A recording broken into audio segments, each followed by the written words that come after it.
Learn how to use DaVinci Resolve for video editing. This software is used to edit mini feature films, and there is a super powerful free version. This course will guide you from the basics of installation to creating professional quality videos, equipping you with essential skills and techniques. You'll learn how to effectively manage projects, edit and enhance media, and apply stunning visual effects.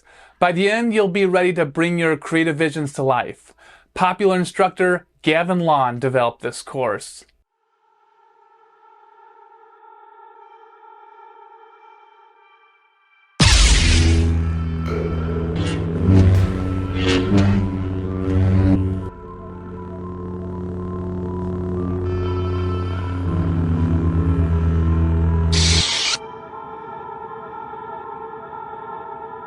Hi and welcome everyone, I'm Gavin Lawn. So, why did I just show you that clip of me going to the dark side? Because good is dumb. No, that's not the reason. The reason is that I've been playing around with DaVinci Resolve and having a lot of fun with it. I'm going to show you how to create the lightsaber effect and the Sith Lord eyes effect later on in this course. In this course, I'm going to share with you my knowledge of DaVinci Resolve, where we'll create several DaVinci Resolve projects together, step by step. We'll start with the creation of a video commercial for a fictitious company that I've named TravelHooray. This fictitious company specializes in travel services. Forever chasing money today for the pursuit of a better tomorrow. Our dreams delayed, the price we pay, the monotonous way. We live our lives in the modern day. No time for play. We're here to stay. Unless we visit our local TravelHooray.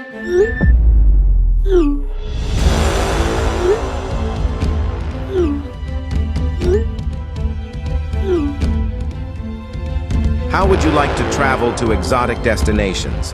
You can get to know the creatures of the African jungle, or experience the ancient Egyptian pyramids, experience the modern cities of the world, but this time from the outside looking in. Experience the best restaurants. Experience your digital nomad dreams.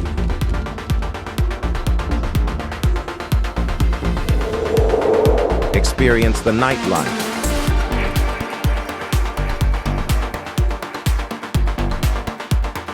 Experience different cultures.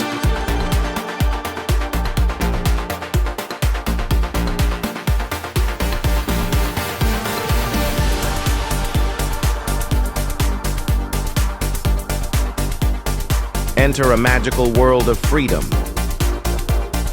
modern architecture and ancient ruins. From where the dry sand meets the sea to the top of the mountains. Come down to TravelHooray and escape the modern day, even if it's just for a short stay. TravelHooray.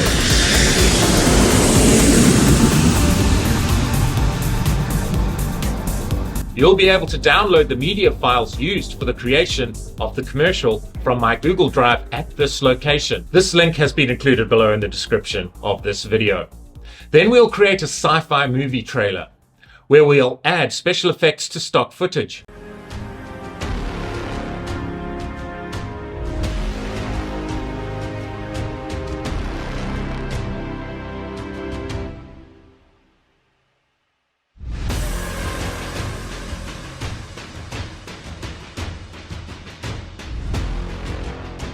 The relevant media files can be downloaded from my Google Drive at this location. The link has been included below in the description. I'll then show you how you can create the lightsaber effect and Sith Lord eyes effects. Hey, I just had a thought. Once you have gone through this course, perhaps you can create your own videos of you wielding a lightsaber and post your lightsaber wielding videos on social media platforms like YouTube, TikTok, or X. Maybe include hashtag FCCDaVinci with your social media video post. I'd love to see what you can come up with. My challenge to you is to create a way more convincing lightsaber effect than the one that I've come up with in this video. In this course, I'll show you the fundamentals of how to create the lightsaber effect, and of course the Sith Lord eyes effect, and then you can film yourself wielding any kind of straight stick like it's a lightsaber. I used a walking stick for my lightsaber. Then in post-production, using DaVinci Resolve, you'll mask out the stick and replace it with your lightsaber. I will show you the basics of how you can achieve the lightsaber effect later on in the Fusion section of this course. So, I'm really looking forward to your social media posts. Let's see who can come up with the most convincing lightsaber effects. Hey, or you can get creative and do whatever video you want. I think let's stick to lightsabers. I hate it when I get my Schwartz twisted. So, what exactly is DaVinci Resolve? What does DaVinci Resolve have to offer? DaVinci Resolve is professional video editing software developed by Blackmagic Design. It's widely used in the film and television industry. It has incredibly robust features and capabilities that include comprehensive editing tools, color correction and color grading tools, audio post-production tools, visual effects and motion graphic tools, multi-user collaboration. Multiple users can work on the same project simultaneously. These are just some of the features available in DaVinci Resolve. You can download a version of DaVinci Resolve for free, but there is also a paid version available. The paid version includes additional advanced features like 3D tools, advanced noise reduction, and more. We are going to use the free version of DaVinci Resolve in this course. Right, let's get into it. So let's start with the very basics. Let's install the free version of DaVinci Resolve on our computers. We are able to download a free version of DaVinci Resolve and use this software royalty-free, both commercially and for personal use. There is a paid version where you'll get more amazing features, but you have all you need in the free version in order to create super high-quality professional level videos. So let's download and install DaVinci Resolve. Let's do a Google search for DaVinci Resolve.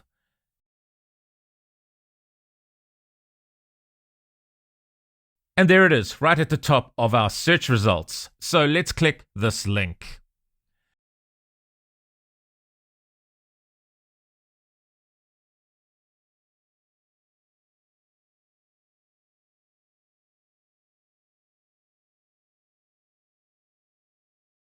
And then it's as simple as clicking this button to get started with the installation process. So click this button to install the free version of DaVinci Resolve. And click this button if you wish to buy the studio version of DaVinci Resolve. When we click the button to install the free version, we are presented with a dialog. We have the option here to buy the studio version.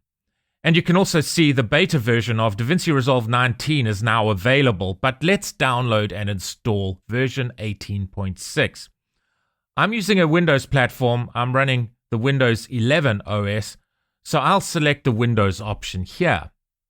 But you can see that you also have the option to install DaVinci Resolve on a Linux platform or a Mac OS platform.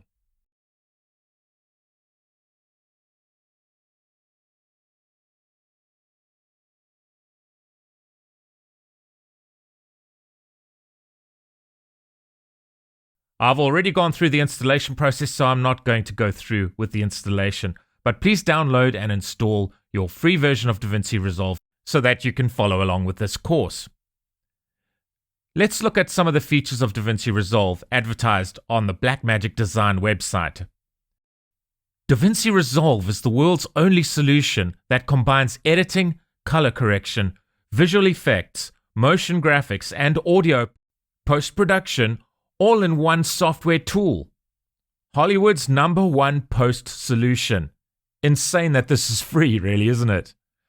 High-end professionals working on feature films and television shows use DaVinci Resolve more than any other solution. That's because it's known for incredible quality and creative tools that are light years beyond the competition.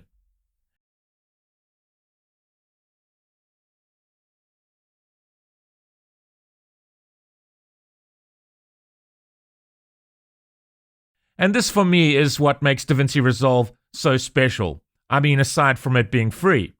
DaVinci Resolve is divided into pages, each of which gives you a dedicated workspace and tools for a specific task. Editing is done on the cut and edit pages, visual effects and motion graphics on the Fusion page, color correction on the color page, audio on the Fairlight page, and media organization and output on the media and deliver pages. All it takes is a single click to switch between tasks. I mean, I can attest to this being no exaggeration. The workflow using DaVinci Resolve is truly outstanding. I'm hoping you'll get a sense of this while following this course.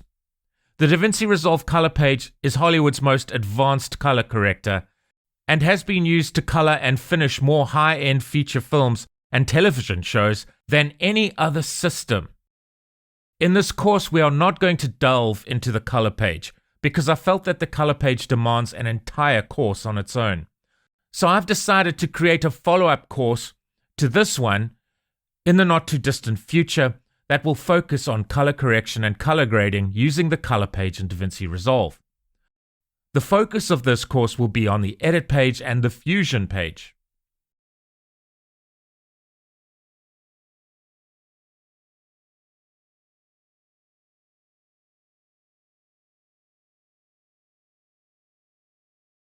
So I've made the media files used in this course available to you on my Google Drive.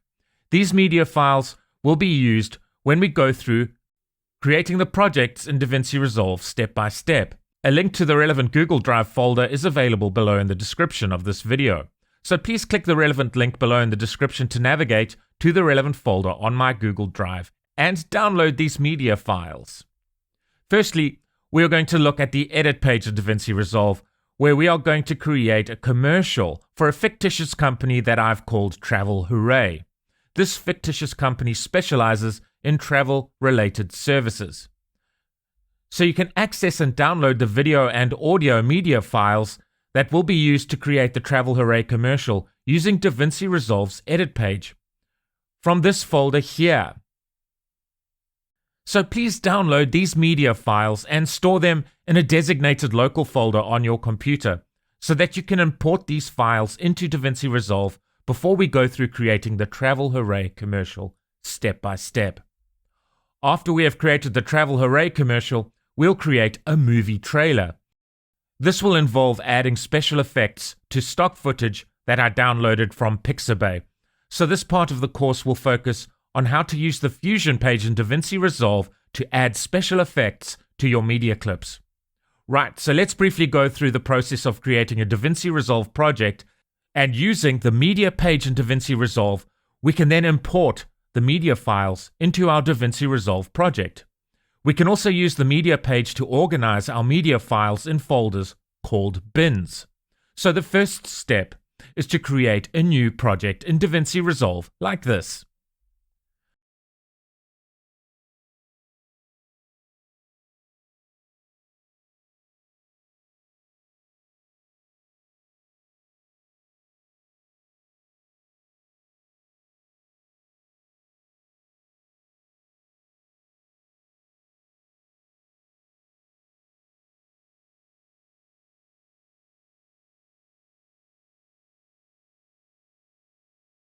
So by default, we are on the cut page. We firstly want to import our media files using the media page. So to access the media page, we can click this button to the immediate left of the cut page button, which is positioned in the bar at the bottom of the DaVinci Resolve UI here. Let's briefly look at all of the pages available in DaVinci Resolve. To the left of the cut page button within the bar situated at the bottom of the DaVinci Resolve UI, we can access the media page. So let's click this button to access the media page. The function of the media page is to import and organize the media files that you wish to access from within your DaVinci Resolve page. You'll see as you go through this course that you can access your media files from within the other pages in DaVinci Resolve, for example, the edit page and the fusion page. Next, we can access the cut page by clicking the button to the immediate right of the media page button.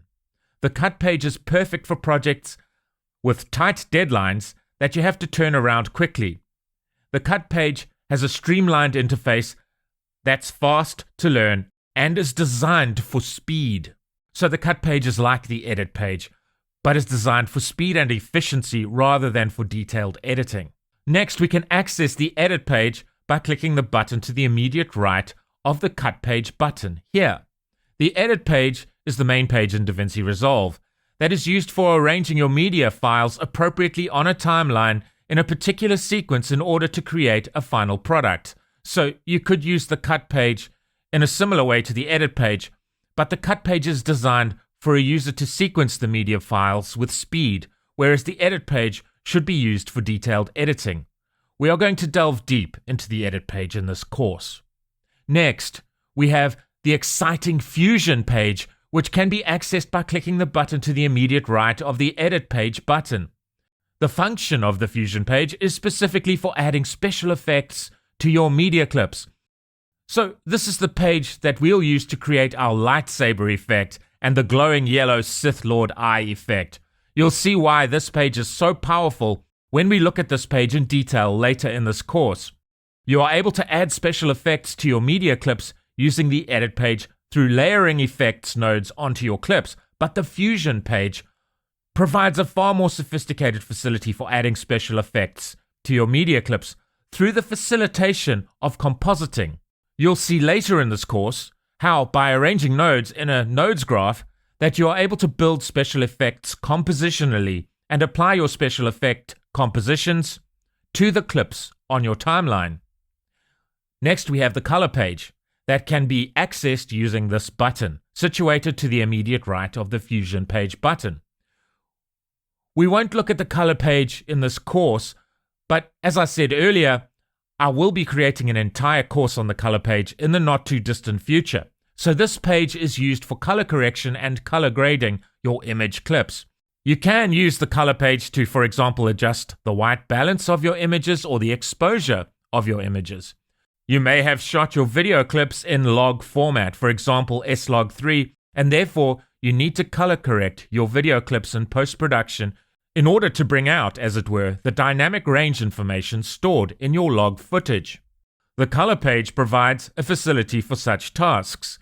Color grading and color correction is a very broad topic, so I won't cover these topics in this course, but I look forward to covering these topics in detail in an upcoming course. Next to the color page button, we have the button where we can access the Fairlight page. The Fairlight page features hundreds of Pro Tools for audio post-production. It's like having a professional digital audio workstation, DAW, built into your editing and color system. I won't cover Fairlight in this course, but this is definitely a facility that I'd love to cover in a subsequent course. Then we can access the Deliver page by clicking this button. The Deliver page is where you finalize your product and prepare it for export. This page provides a facility where you can make adjustments to your final product before rendering out your product. For example, you can adjust the resolution of your video here or the codec of your video before you render the final video product. Perhaps we wish to render multiple versions of our video. For example, we want one version rendered for YouTube, another version rendered for TikTok, and another version rendered for Vimeo. The Deliver page provides you with default settings for each of these options, and you can also customize your settings to your own specific requirement before you render out your final product.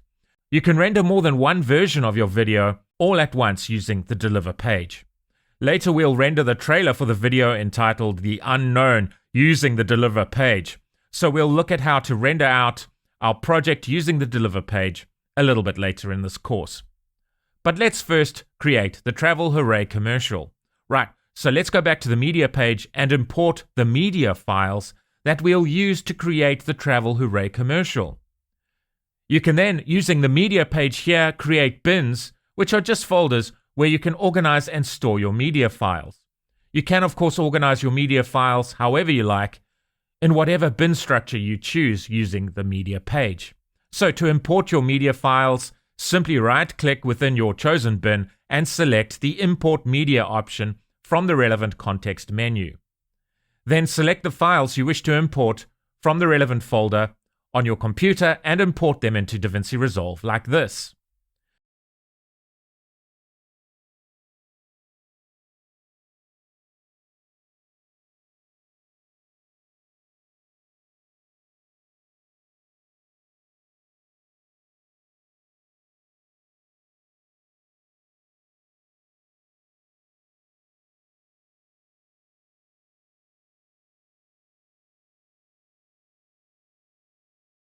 You can see that these media files are accessible from within the media pool panel on the Edit page.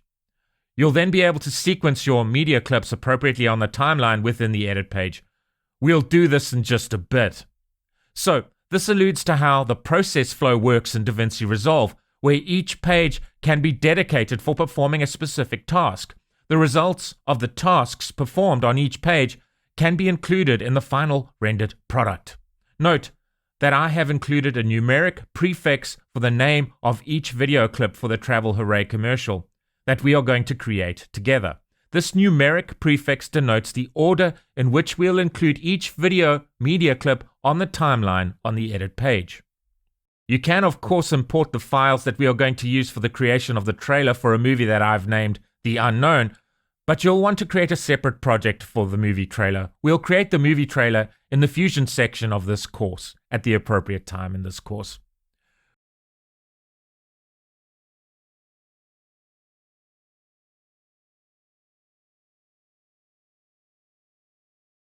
We can then give our project a name like this. Obviously, you'll want to give your project a more meaningful name, but this is just to demonstrate how you are able to give your project a name once you have created a new project in DaVinci Resolve. Just a quick note about copyright. I created the animated clips for the TravelHooray commercial using third-party software. The video clips and soundtrack clips that I have made available should only be used to follow along with this course and should not be used for commercial use. The same applies for the music and stock video footage I've used for the creation of the movie trailer. The stock footage video clip I've used in the movie trailer was actually downloaded from Pixabay, so you can download the stock footage from Pixabay for free and use the footage in your own projects, if you'd like to do so. I have made the stock footage available on my Google Drive so that you can follow along with the creation of the movie trailer step by step in order to learn about DaVinci Resolve. Please feel free to use the media clips that I've made available on my Google Drive to follow along with this course and build the relevant projects. So before I take you through creating the TravelHooray commercial step by step using the edit page, I'll firstly present you with a brief overview of the layout of the edit page. So here we have the project for our TravelHooray video commercial loaded in DaVinci Resolve. You can see our timeline is packed with visual and audio clips that have been sequenced appropriately on the timeline to fit the narrative written for our commercial. And if you look at the toolbar right at the bottom of the DaVinci Resolve UI, you can see that the appropriate button representing the edit page is underlined, and clearly the focus is given to the icon representing the edit page. The edit page is the most important page in DaVinci Resolve because this is where you are creating the foundation for the final video product. So using the edit page in DaVinci Resolve, we have all the tools we need to efficiently arrange our video clips or parts of our video clips in a particular sequence from left to right on the timeline. Of course, the video plays in sequence from left to right on the timeline when we play the video back. Here is the timeline, and we'll look at how we can arrange our video clips in sequence on the timeline in just a bit. The ordered arrangement of these video clips can be described as synergistic. That's a great word, synergy, which means the whole is greater than the sum of its parts. So the final video has a greater impact than the sum of its individual clips, let's say something like that. So by arranging the video clips in an appropriate sequence is a powerful way to express a narrative in an audio-visual way. By arranging our raw clips appropriately on the timeline, we are able to effectively communicate a powerful message to our viewers in a vivid audio-visual way.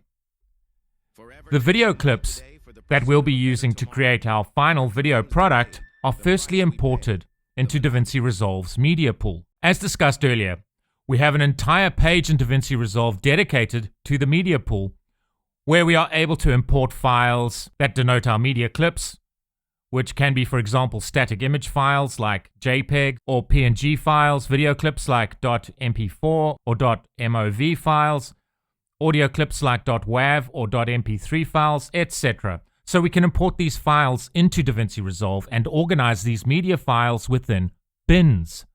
Bins are like the folders in which we store our files in our preferred operating system. We can see here in the top left of the DaVinci Resolve UI that the media pool button is highlighted.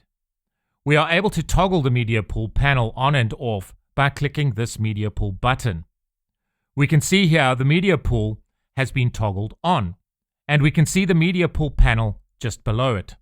In the media pool panel, we have a tree structure made up of folders and files under a heading labeled Master, where we are able to access the media pool from within the Edit page in DaVinci Resolve.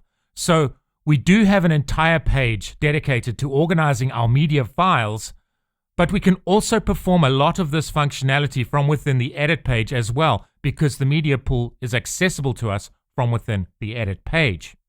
We can organize and navigate to our media clips by traversing the relevant folder structure denoted by the bins arranged in a tree structure on the media pool panel, and we can add the relevant media clips in chronological order, i.e. which run from left to right, on our timeline. Once we are happy with the clips appropriately arranged on the timeline, we are able to render the final video product, and we can do this using the Deliver page in DaVinci Resolve. The Deliver page is denoted by this rocket icon here. We'll discuss the Deliver page later on in this course in more detail. And we are able to customize the storage of our media files using the media panel within the Edit page of DaVinci Resolve. As discussed, we have an entire page dedicated for this purpose. So we can also customize the storage of our media files using the media page within DaVinci Resolve, but we are also able to do this within the Edit page because we can access the media pool from within the Edit page in DaVinci Resolve. So using the media pool from within DaVinci Resolve's Edit page, we are able to organize our media files and access them by double-clicking on them like this. So let's double-click on this media file within the media pool. When we double-click on, for example, a video clip, we can see the video clip is loaded into the left video viewer here. We are able to scrub through the clip simply by dragging the small vertical line positioned at the bottom of the viewer from left to right to scrub forward through the video clip, or from right to left to scrub backwards through the video clip. We'll see a bit later how we are able to set an in point and an out point on a video clip using the left viewer in order to cut part of a clip out of the main source clip and insert that part, the part that lies within the in and out points, appropriately onto the timeline. Once we have added, for example, relevant video clips to our timeline, we can view what our current video will look like through the video viewer positioned on the right of the Edit page UI. We can scrub through the clips on our timeline by appropriately dragging the small vertical line positioned just below the right viewer like this, so we can scrub through the clips on our timeline forward or backwards by dragging the small vertical line at the bottom of the right viewer in the same way that we did earlier when we scrubbed through the selected media clips stored in our media pool by using the vertical line positioned below the left viewer. So the left viewer can be used to scrub through individual clips stored within our media pool. Through the right viewer, we are able to view what is currently on our timeline. This will include viewing special effects that may have been applied to some of the clips on the timeline, or transition effects that may have been added between some of the clips. And of course, we'll also be able to hear the relevant audio clips that have also been appropriately included on the timeline. Experience the night. We can use this drop-down to fit the video clip displayed within the viewer in our preferred size within the frame. We can also simply select the Fit option to automatically fit the video clip within the frame. So even if we resize the viewer, the relevant video clip displayed inside the viewer will automatically resize to fit the frame inside the viewer. We can play all the clips sequenced on the timeline from where our playhead is positioned on the timeline by pressing this play button or by pressing the spacebar on our keyboards. And we can press Ctrl F on our keyboards in order to display what's being outputted to the right viewer, i.e. the timeline viewer, in full screen. We can also press Ctrl F on our keyboards to take the video being outputted to our timeline viewer out of full screen mode. So this is basically a toggle. We can stop the video by pressing the stop button positioned just below the right viewer. If we look at the timeline facility here, we can see that at the top we have our video clips. And below the video clips are our audio clips. Note how the video clips and the audio clips are separated by a divider on our timeline. We are able to layer our clips one on top of the other, and we will look at how to do this in just a bit, and also why we may want to layer our clips. When, for example, a video clip is placed on a layer above another video clip, this means that when we play back the relevant portion of the timeline that contains the layered clips, the video on the upper layer will be visually displayed. So assuming that the layer on top has full opacity, this means that the video clip at the bottom of the layered clips will be obscured by the video clip at the top of the layered clips. We are able to link video clips with audio clips and conversely unlink audio clips from video clips. By unlinking the clips, we are able to then move the audio clips and video clips independently around the timeline. If video clips are linked to audio clips, when we, for example, select a video clip, the linked audio clip will also automatically be selected. So we won't be able to move the linked clips independently from one another around the timeline. And if we delete one of the clips, the other clip will also be deleted. Note that if we want to reset our layout to the default layout, we can go to the Workspace menu and select the Reset UI Layout submenu item, like this.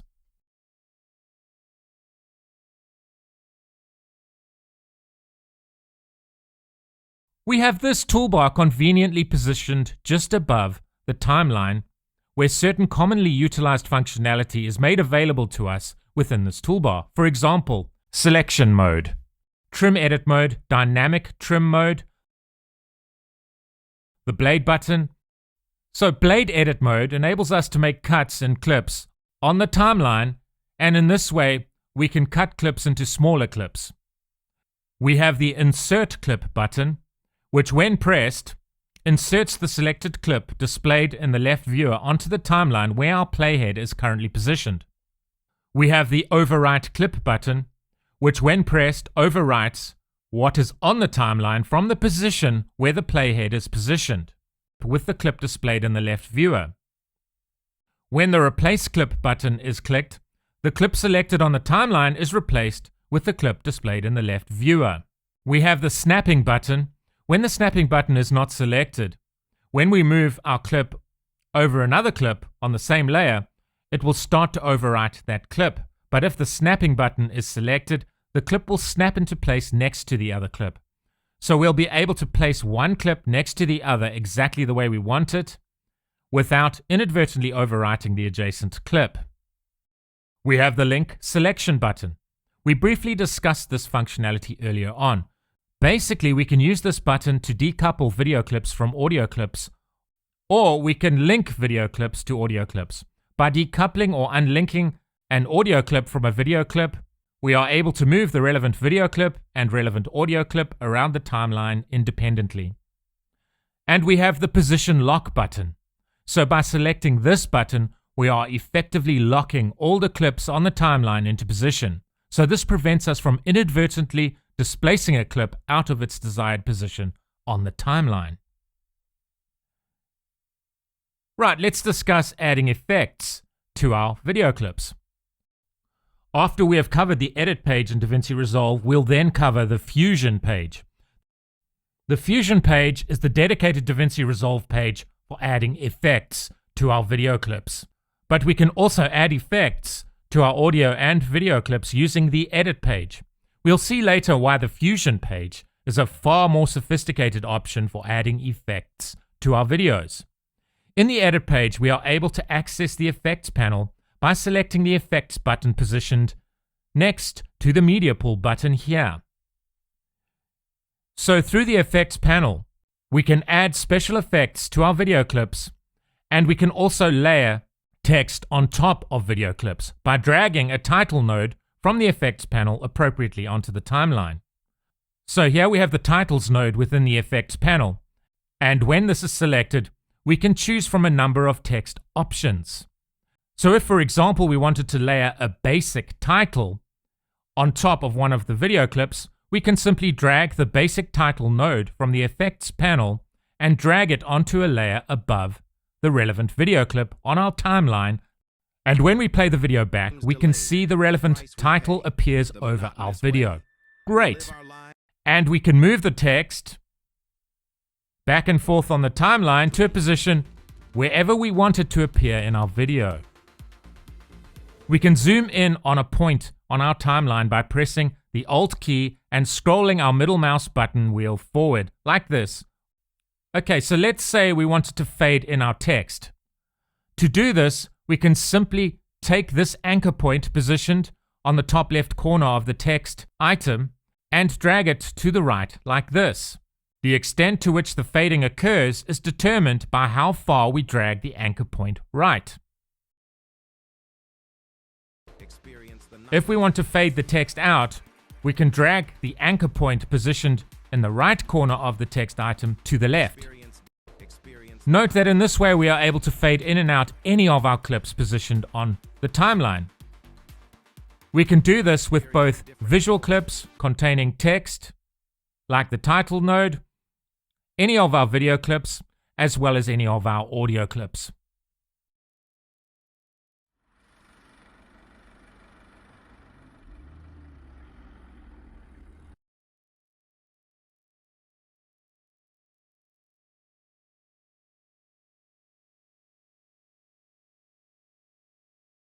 Experience the nightlife.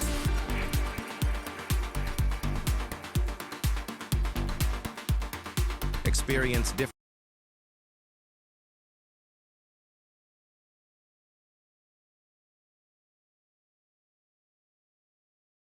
So we have various text options here that we can use.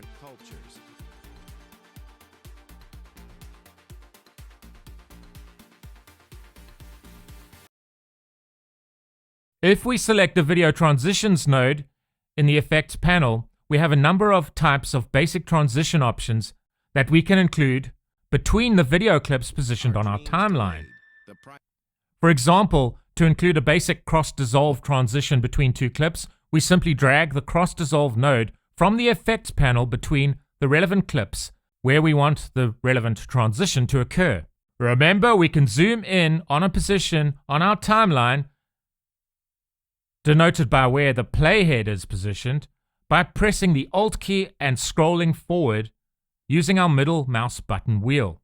Note that we can also zoom in and out by pressing Ctrl+ to zoom in and Ctrl- to zoom out on our keyboards. And once we have zoomed in, we can see the transition has been placed between the two clips. And we can see this transition in action by appropriately placing our playhead on the timeline and pressing the play button or pressing the spacebar key on our keyboards. Great! Let's look at it in full screen mode. Excellent. So we now have a far smoother transition occurring between the first and second clip on our timeline. So we have all kinds of basic special effects that we can use to enhance our video clips positioned on the timeline. So here, for example, we have this night vision effect. We can apply it to a clip on our timeline simply by dragging the night vision effect node onto the relevant clip like this. This is obviously not an effect we'd want to apply here, but this demonstration is just to give us a basic idea of how we can apply effects to clips on our timeline. The effect is now added to our video clip. We can of course see the effect has been applied because we can see how our clip is affected when we play our clip back within the right viewer or the timeline viewer. But we can also verify that the effect has been applied by activating the inspector panel.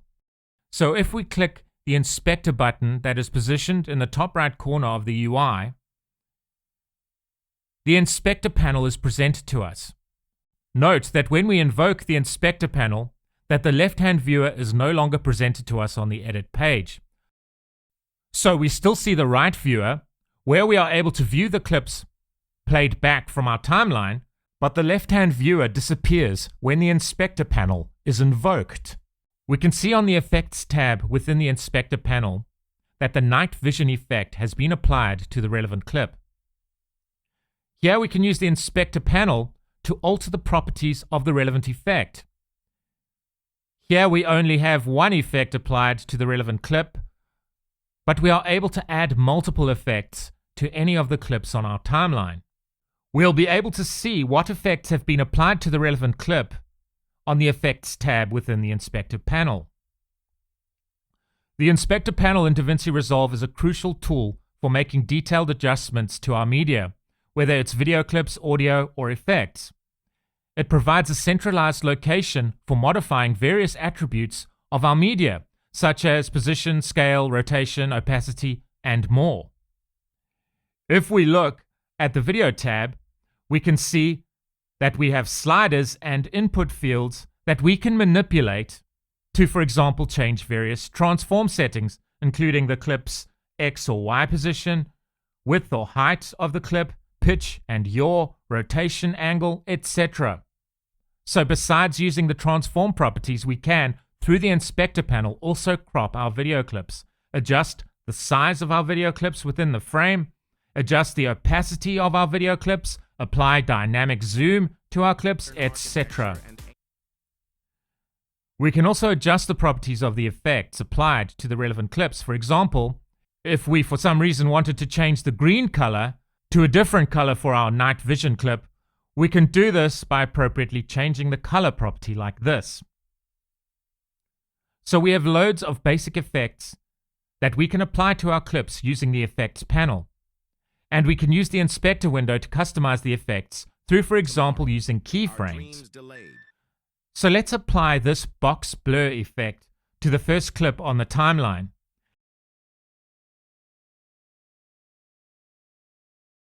Forever chasing money today for the pursuit of a better... Let's invoke the Inspector panel. We can change the intensity of the blurring effect over time using keyframes. So let's say we want to increase this blurring effect applied to this clip over time. So to do this, we can use keyframing using the Inspector panel. Let's place our playhead near the beginning of our clip. This is the position where we want our blurring to start. Let's press this diamond-shaped icon that pertains to the keyframe for the horizontal strength property. Note that the horizontal strength property and the vertical strength property are linked by default. So by pressing the keyframe icon pertaining to the horizontal strength property, this will automatically affect the vertical strength property in the same way.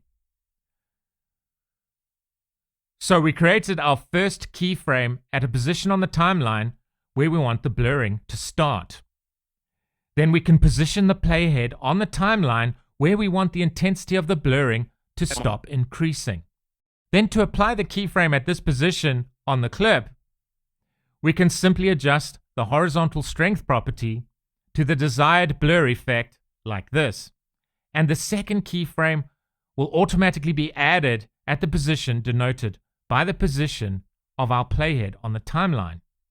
So the blurring intensity will increase proportionately over time from the first keyframe to the second keyframe. And when we play our clip back, we can see the horizontal strength and vertical strength properties increase in value over time. And we can also see the desired effect has been applied successfully. Within the Inspector panel, we are able to reset properties to their default values by pressing the circle icons next to the appropriate properties.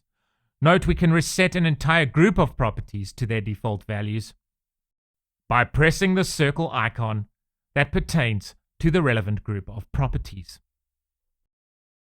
When we are scrubbing through the clips on our timeline using the playhead, we may want to mute the volume or simply adjust the volume level. We can manipulate the volume by using the volume control positioned just above the timeline on the right here. Note that this volume setting does not affect the final video product. So if we were to render the final video at this point, the final video product's volume would not be affected in any way by this volume setting. This volume control is here so that we are able to adjust the volume while we are editing the video. We have this button positioned just above the timeline on the left here, where we can change how our clips are displayed within the timeline. For example, we may want to display each of the video clips on our timeline without a thumbnail image, or we may prefer to include a thumbnail image for each of our video clips positioned on our timeline. This is down to personal preference. We can also use this facility to change how our audio clips are displayed on our timelines.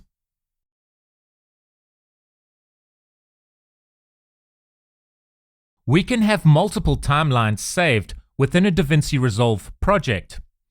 Here we can see within the Media Pool panel a node representing the timeline we currently have loaded in front of us. So we are able to change between timelines within our project if we desire to do so. Now that we have been through some of the layout features of the edit page, let's create the TravelHooray commercial from scratch. So this will give us practical experience in creating an actual video commercial using DaVinci Resolve. So let's start by creating a new timeline. So to do this, right-click within an appropriate bin, as it were, within the Media Pool panel, and select Timelines, Create New Timeline, like this. We can leave the settings at the project settings, or we can uncheck the Use Project Settings checkbox and customize the settings for the timeline we are about to create.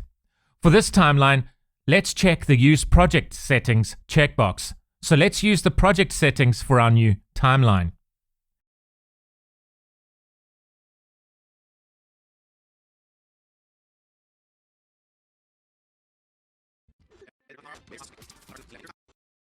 Let's double-click on the new timeline node that we have just created, which has been named Timeline 2. Let's go to our Edit Media bin, or whichever bin contains the TravelHooray media clips. That will be used to create the final TravelHooray commercial. Before we get into the details of creating our TravelHooray commercial, let's look at some of the basics regarding our raw media clips in relation to the timeline. Let's double-click on the first clip so that the first clip displays within the left video viewer. To add the clip to our timeline, we can simply drag and drop it directly from the media pool onto a position on the timeline, like this. We can see that once we place our playhead over the clip on the timeline, we can see it displayed within the right viewer, which is our timeline viewer.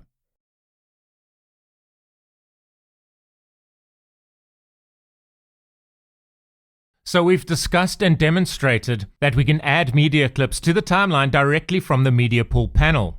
We are also able to add our media clips by first double-clicking the relevant clip in the media pool so that it appears within the left viewer. We can then drag and drop the clip displayed within the left viewer directly onto the timeline, like this. We can also use this Insert Clip button on the toolbar to add a clip to our timeline. And when the button is pressed, the relevant clip will be added at a position on the timeline at the point where our playhead is positioned on the timeline. So to delete the clip from the timeline, we can simply select the clip and press the backspace key on our keyboard. Remember, we can always undo an action in DaVinci Resolve by pressing the Ctrl-Z keys on our keyboard. So if our last action resulted in a clip being added to our timeline, we can press Ctrl-Z to undo the effects of this action. Another way to add the clip to the timeline is to drag the clip from the left-hand viewer over the right-hand viewer and select one of the menu options presented to us over the right-hand viewer. If we want to just add the video, the visual part of the video clip without the audio part of the video clip, we can hover our mouse pointers over the left-hand viewer, and we can now see two icons appear at the bottom middle position of the viewer. The film icon represents the visual part of the clip, and the waveform icon represents the audio part of the clip. So by dragging the icon representing the visual part of the clip to the timeline, this will result in only the visual part of the video clip being appropriately added in our timeline. And if we want to add just the audio part of the video clip to the timeline, we drag the audio icon onto the timeline like this. We can insert the relevant clip onto the timeline by dragging the clip in the left viewer onto the right viewer and selecting the Insert menu option from the context menu item that pops up over the right viewer. We can insert the relevant clip displayed in the left viewer by using the various buttons available on the toolbar positioned just above the timeline. We can insert the clip by clicking this Insert Clip button on this toolbar.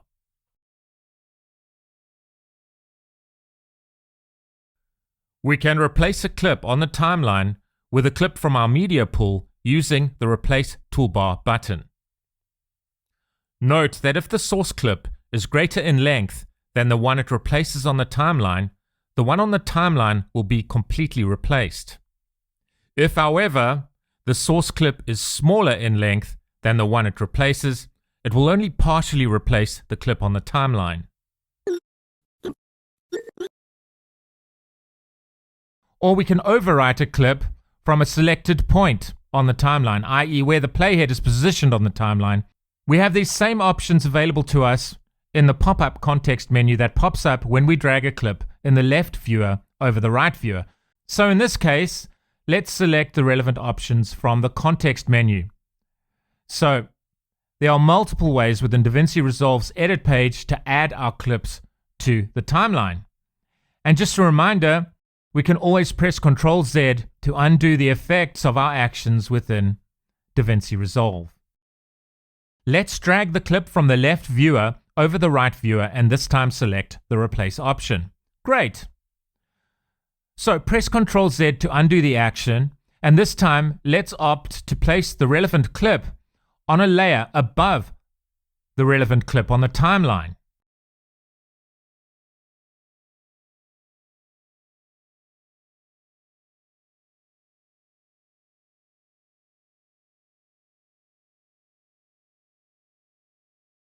So we can press Ctrl-Z to undo the last action. We also have the option to append the relevant clip that we want to add to the timeline to the end of all the other clips on the timeline. So no matter where our playhead currently is on the timeline, if we select this option, the relevant clip will be positioned right at the end of all the other clips positioned on the timeline.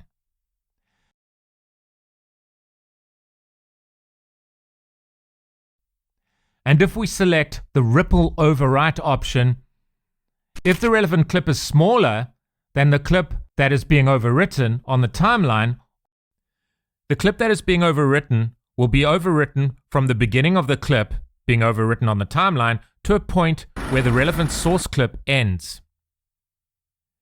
Now the reason why this is a ripple overwrite as opposed to just an overwrite is because the rest of the clip being overwritten on the timeline will be removed from the timeline, and the clips to the right of the overwritten clip will move to the left by the same length as the part that has been removed. So the ripple overwrite causes an appropriate ripple effect on the timeline as a result of the ripple overwrite action being performed. An ordinary overwrite action simply replaces whatever is on the timeline from the position of the playhead with the source clip. So anything that is on the timeline from the position of the playhead will be overwritten by the source clip, and no ripple effect on the timeline will occur as a result of the overwrite action.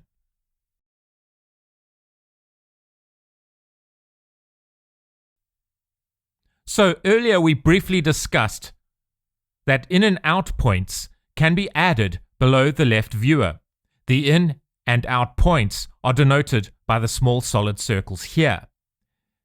These in and out points mean that when the source clip that contains the in and out points is added to the timeline, only the portion of the clip that falls between the in and out points will be added to the timeline, so the entire clip will not be added to the timeline.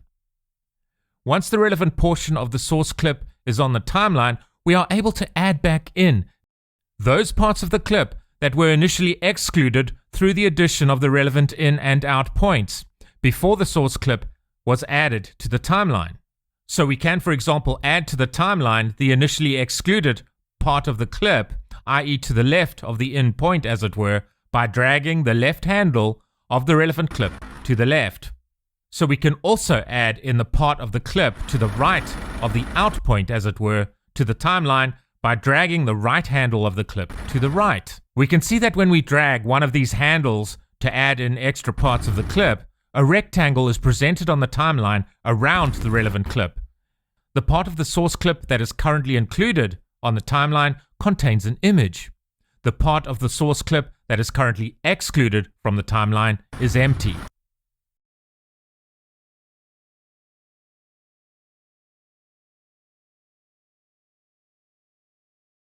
We can fade any clip in by dragging the anchor point positioned on the top left side of the clip to the right like this.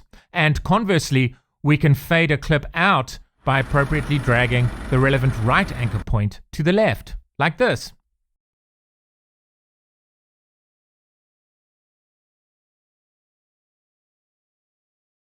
So if we add two clips to the timeline and have a gap between them, we can remove this gap simply by selecting the gap or the space and pressing the backspace key like this.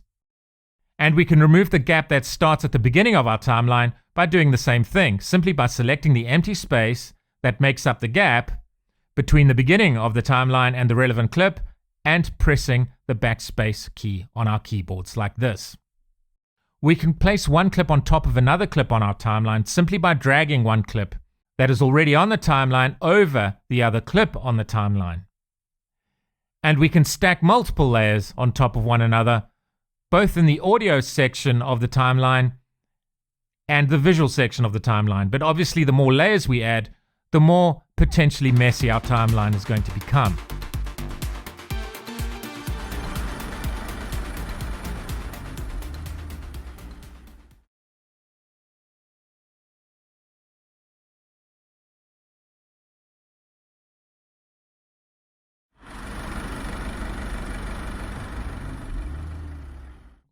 Okay, so we have covered a few of the basics regarding source media clips in relation to the timeline. Let's remove the clips that we currently have on the timeline by firstly making sure that our timeline has the focus, then pressing Ctrl A to select all the clips on the timeline, and then let's remove all of the clips from the timeline by pressing the backspace button. So now we are going to create the TravelHooray commercial.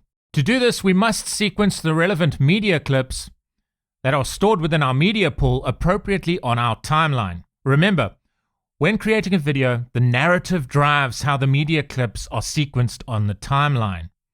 So, as demonstrated a little bit earlier, one way that we can add a media clip to the timeline is to first double-click the relevant clip within the media pool so that it is displayed within the left viewer.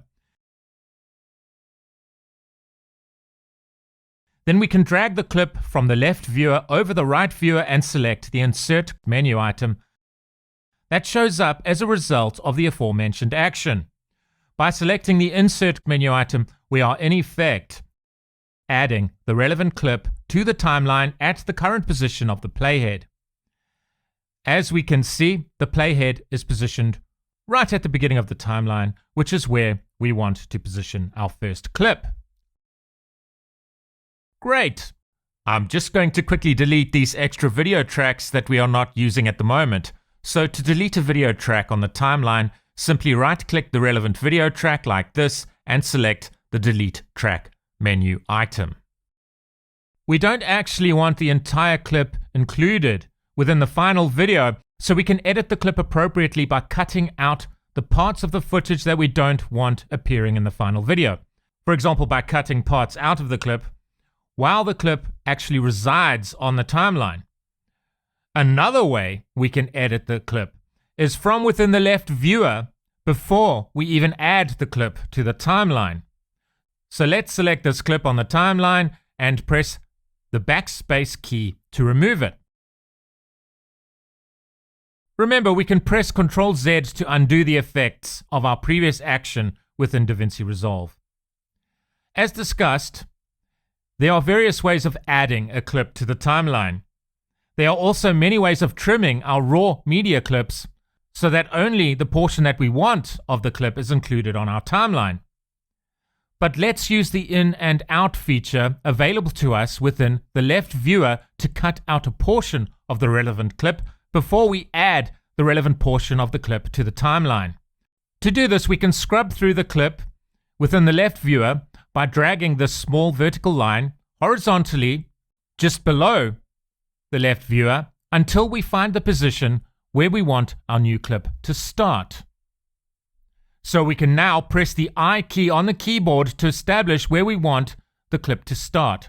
At the moment, we can see that from the beginning of the raw clip up to the point where we press the I key, that this part of the horizontal line positioned below the left viewer is dimmer than the rest of the line that extends right to the end of the left viewer.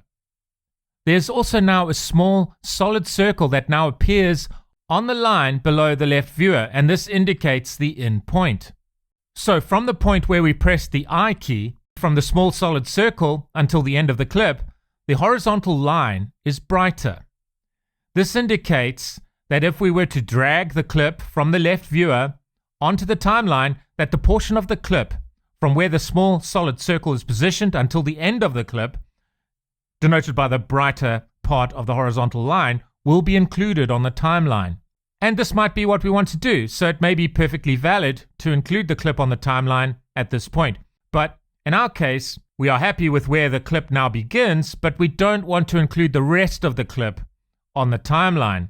We only want to include a portion of the clip from where the in point is to where the out point is.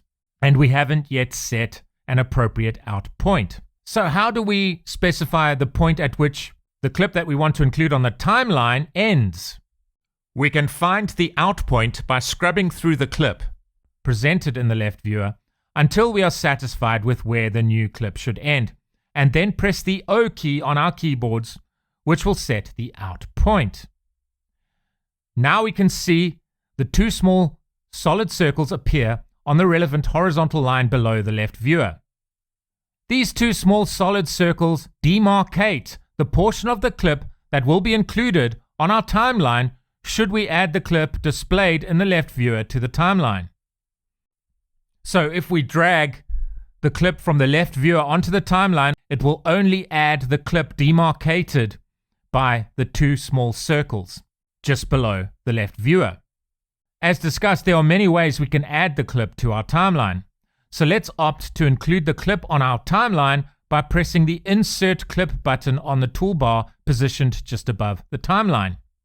So the portion of the clip we have just demarcated using in and out points is added to the timeline at the position where our playhead is. We can of course also drag the clip to a chosen position on our timeline if we so choose. There are many ways to add a clip to the timeline. We want this clip to play right at the beginning of our final video product, so let's select the space on the timeline to the left of our clip and press the backspace key on our keyboards. Great! Note that we can also press these arrow buttons to establish the in and out demarcation points on our clip in the left viewer. But let's stick with the demarcation points that we established earlier using the I and O keys. Just a reminder, we can also press Ctrl-Z to undo the effects of our last action performed within DaVinci Resolve.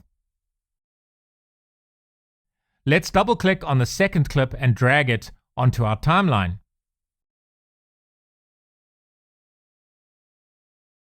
We can see that this video clip also contains an audio section to it, but we don't need the audio part. If we were to select either the audio or video clip and press the delete button at this point, both the audio and visual clip would be deleted. So we need to decouple the audio clip from the visual clip by deselecting the link button on the toolbar like this.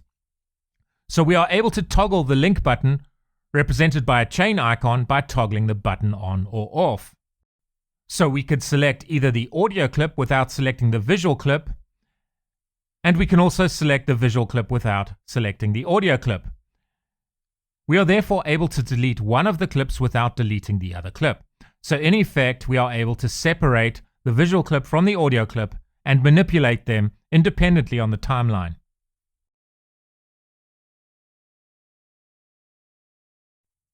Okay, so we don't want to include everything from the second source clip within the final video product. So let's cut certain parts out of the clip while it is on the timeline. So firstly, we don't want this small portion at the beginning of the clip in the final video, so we can remove this small part of the clip from the timeline by simply grabbing the left handle of the clip and dragging it to the right. As we drag the mouse pointer to the right, we are at the same time trimming the clip. So we are performing a left trim on the clip by appropriately dragging the left handle to the right. So what if we want to delete a portion of the clip from within the middle of a clip on the timeline? We can make cuts within a clip on the timeline by using the blade button on the toolbar positioned just above the timeline. And in this way we can cut a certain portion of the clip out of the timeline. So to make a cut in the clip on the timeline, we must firstly go into blade mode, as it were. We can do this by pressing the button that contains the razor blade icon on the relevant toolbar. Now when we hover our mouse pointers over a clip on the timeline, the mouse pointer icon turns into a razor blade icon, indicating that we are in blade mode. So to make a cut within a clip on the timeline, we simply press the left mouse button where the mouse pointer is positioned over the clip, like this. And to create the part of the clip that we want to remove, we must create a second cut at an appropriate position to the right of the first cut. The part between the two cuts denotes the part of the second source clip that we want to remove from the timeline. To remove the part between the cuts, we firstly must go out of blade mode by pressing the button on the toolbar that contains the mouse pointer icon. Then to remove the newly cut clip from the timeline, we simply select the relevant clip and press the backspace key on our keyboards like this. Then let's select the space on the timeline that has been left over as a result of the previous delete action and press the backspace key to remove the space. Let's also select the space between the first and second clips on the timeline here and press the backspace key on our keyboards to remove the relevant space. So let's say we want to remove a portion of the end of the first clip. One way to do this is to go into blade mode or razor mode by toggling the blade button on our toolbar.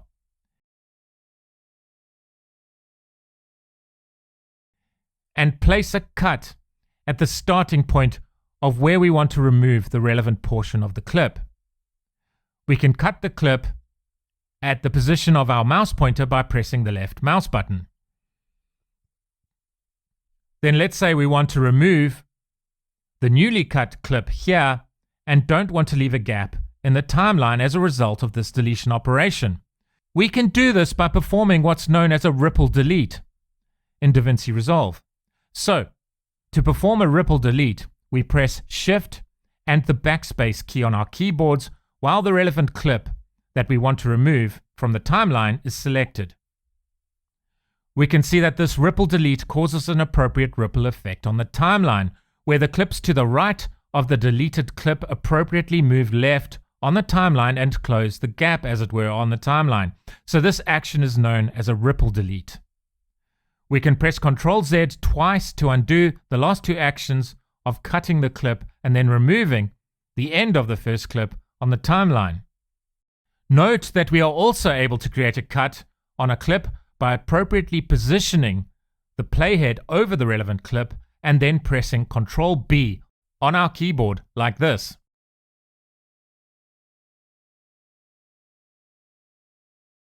So to delete a clip without causing a ripple effect on the timeline, we simply select the clip we want to delete on our timeline and press the backspace key. This action causes a gap to appear on the timeline. The gap is proportionate in size to the clip we have just deleted. We can then remove the gap by selecting the relevant space on the timeline and pressing the backspace key on our keyboard. It is far more efficient, however, to perform a ripple delete.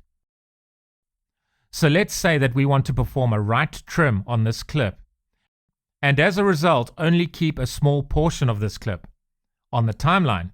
So we only want to include the part of the clip from the beginning of the clip up to the point when the character has just thrown the money in the air in this particular case. We can do this by positioning our playhead at the position to where we want to trim the clip. From the right to the playhead, then press Ctrl, close square bracket on our keyboards like this.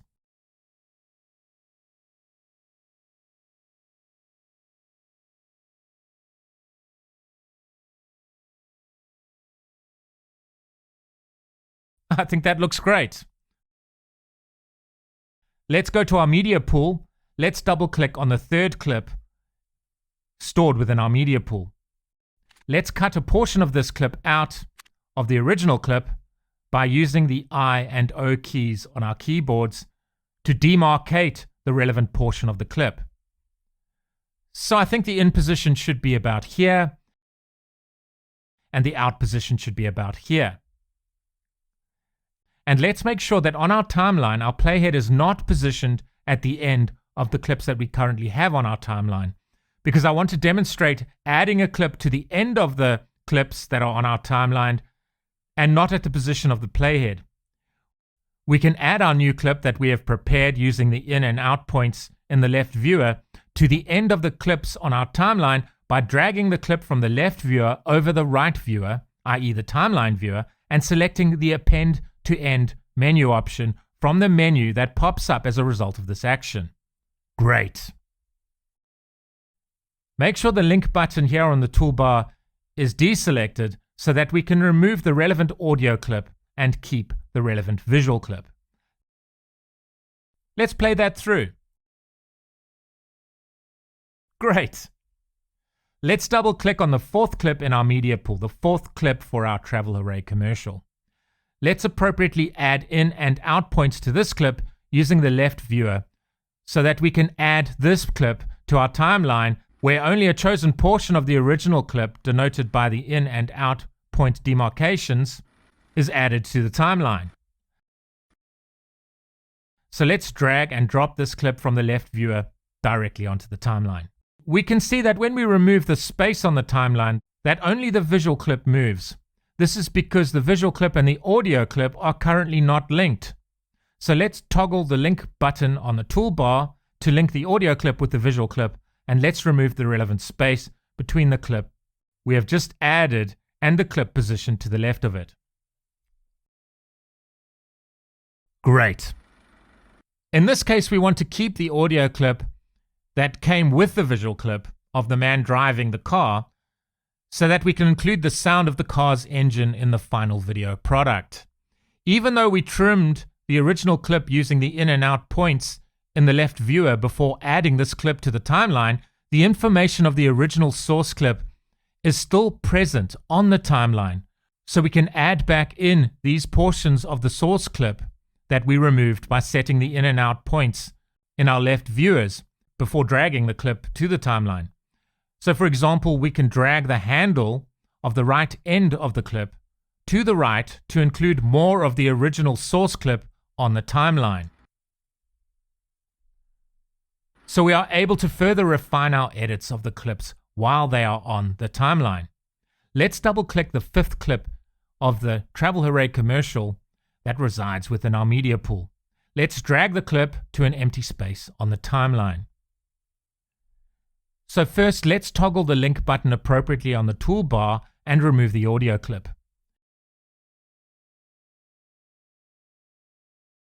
We don't want to include the entire video clip in our final product, so let's perform appropriate edits on this clip. Let's position our playheads here and perform a left trim operation.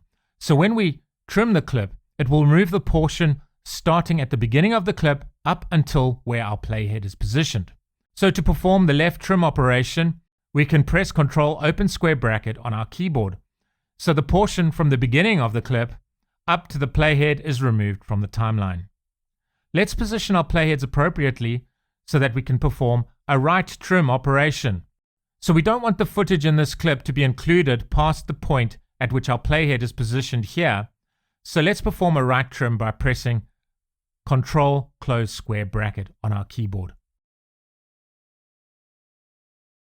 Great. Just to show that the information for the original source clip is still there, let's drag the handle on the left of the relevant clip to its furthest point. And we have added back in the footage we deleted using the left trim operation. Let's put this clip right against the previous clip on the timeline by removing the space between them. So to do this, we can select the relevant space on the timeline and press the backspace key on our keyboard. But let's say we change our minds again and actually want to perform the left trim operation after all. But we don't want the additional step of having to remove the gap once we have performed the relevant left trim operation. So in order to do this, we can actually perform a ripple left trim operation that will trim the clip appropriately and at the same time remove the relevant gap on the timeline. We can do this by positioning our playhead appropriately, then pressing Shift-Control open square bracket on our keyboard like this. Great! So let's move on to the next clip, which is clip 6 in our media pool. So let's double click clip 6 in our media pool. So this is clip 6 of our TravelHooray commercial. This is the raw footage that we are including in our TravelHooray commercial. Let's add it to our timeline by dragging the clip in the left viewer over the right viewer, then selecting the Append to End menu option. Great! The link button is deselected on the toolbar, so we can remove the audio clip without, at the same time, deleting the associated visual clip. So let's do that.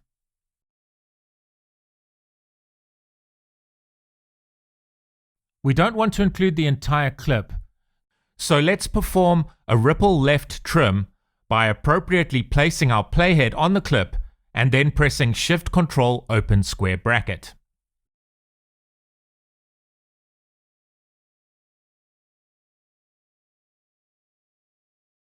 Great! Let's double-click clip 7 within our media pool. Let's drag our clip directly from the media pool onto the timeline viewer like this, and we can select an appropriate option from the pop-up menu. So let's select Append to End to appropriately add our clip to the timeline. Great! So let's play back what we have so far. So to play what we have on our timeline from the beginning, let's position our playheads at the beginning of the timeline, and then we can either click the play button or press the spacebar key on our keyboard to play what's on the timeline back to us.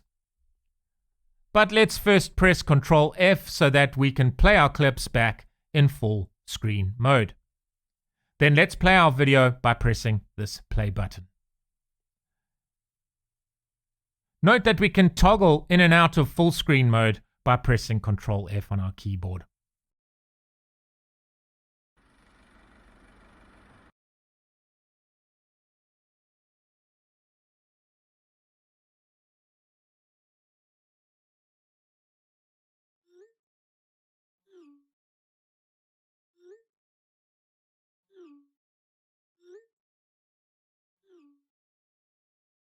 Great!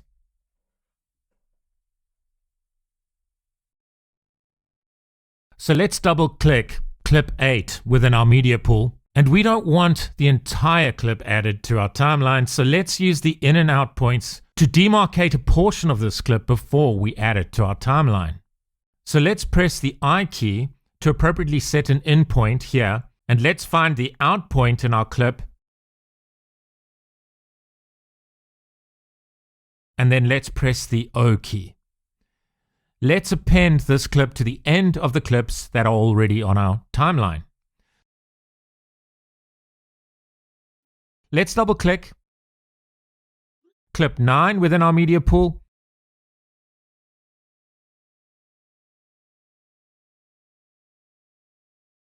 and let's drag it onto an appropriate space on the timeline.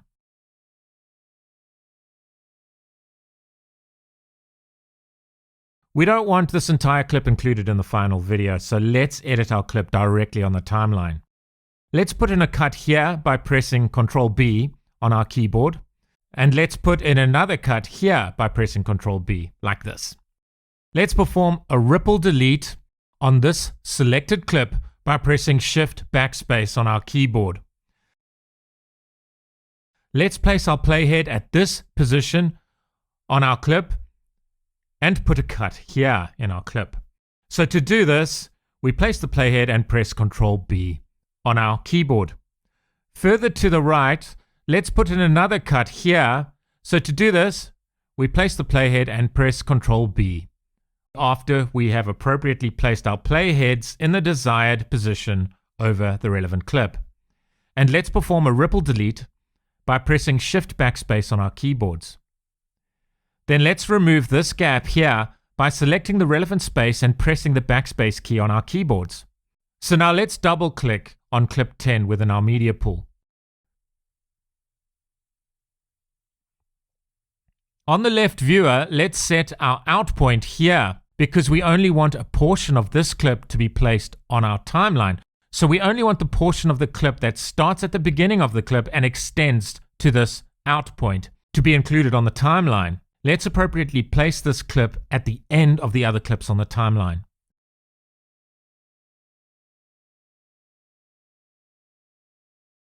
Let's double click on clip 11 within our media pool. Within the left viewer, let's set an in point here by pressing the I key on our keyboard, and we want this portion of the clip that extends from where we just set the in point all the way to the end of the clip, so we don't need to set an out point here. Let's appropriately place the clip on the timeline.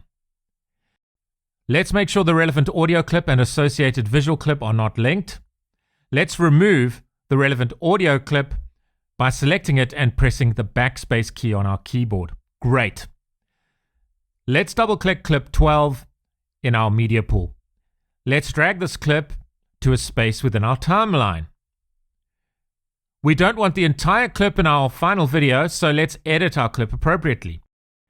Let's place our playhead about here and perform a right trim. So to do this, we press the Control close square bracket key on our keyboard. Great. Let's remove this gap here, so select the space and press the backspace key. Let's double click clip number 13 within our media pool. Let's append this clip to the end of our timeline like this. So when I say to the end of the timeline, I obviously mean to the end of all the other clips that are currently on the timeline. Let's double click clip 14 within our media pool. Let's set an in point here and an out point here so that we can include a particular portion of this clip when we add it to the timeline. So I want to further refine my edits on the timeline here. I want to trim a bit off the end of the second to last clip on the timeline. So to do this, let's perform a ripple right trim action. So to do this, we first place the playhead appropriately here and press Shift Control close square bracket.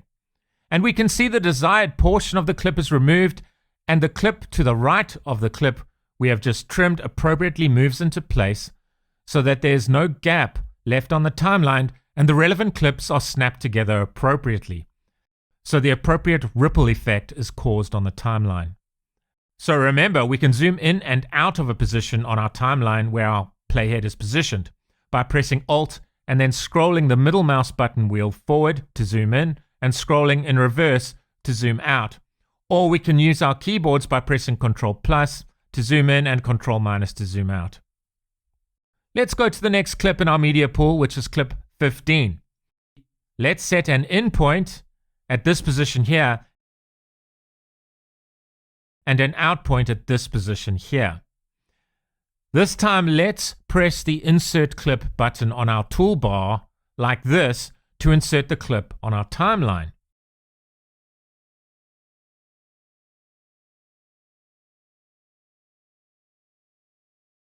Great. Let's double click clip 16 within our media pool. Let's drag the clip from the left viewer over the timeline viewer and select the Append to End menu option to add the clip to our timeline.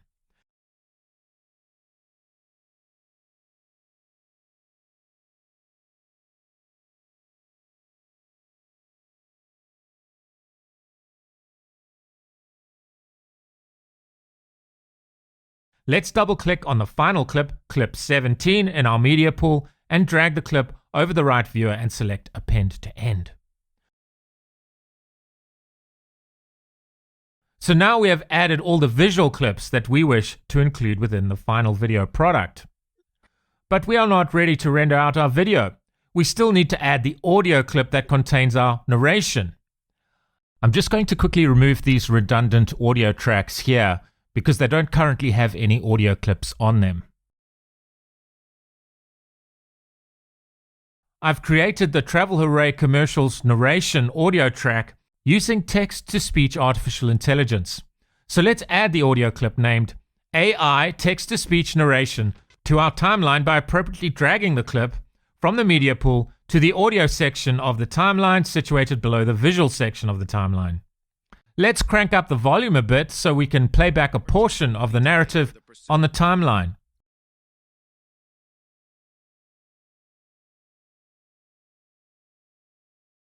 Forever chasing money today for the pursuit of a better tomorrow. Our dreams delayed. Great. So the next thing we want to do is line up the audio narration to the visuals so that our commercial flows properly and communicates the message of our commercial to the viewer.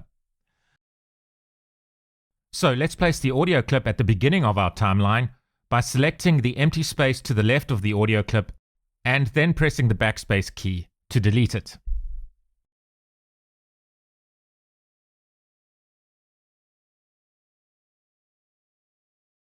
Forever chasing money today for the pursuit of a better tomorrow. Our dreams delayed, the price we pay, the monotonous way. We live our lives in the modern day. No time for play. We're here to stay. Unless we visit our local... And you can see that the audio clip is already lining up pretty well with the visual clips positioned at the beginning of our timeline. But we still need to use some of the editing techniques that we have learned to refine our edit and ultimately create the end video product so that it effectively communicates our commercial to the viewer in a powerful audio-visual way.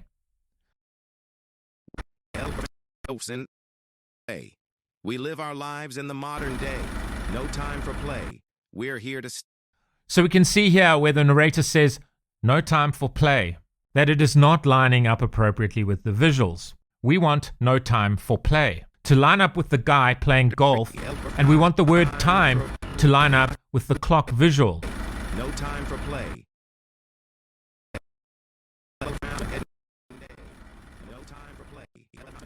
So to line up the narrative appropriately, let's perform a ripple right trim on the fourth clip here. So to do this, we place the playhead appropriately over this clip on the timeline and press Shift Control and then the close square bracket. Modern day. No time for play. And that's looking better, but not perfect. So in order to line up the word play with the golfer, let's speed up the clock, as it were. Which makes sense because we want to create a sense of time moving so quickly that we never have time to play. So let's first place a cut here to separate the clock from the golfer. So to place a cut, we firstly position the playhead appropriately and press Ctrl B on our keyboards. To speed up the clock, let's go to the clip menu and select the Retime Control submenu item while the clip that contains the clock visual is selected on our timeline.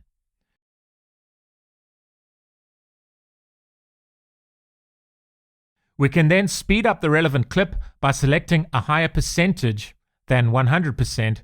So maybe we want to run the clip at double time, in which case we can select 200% from the drop-down here.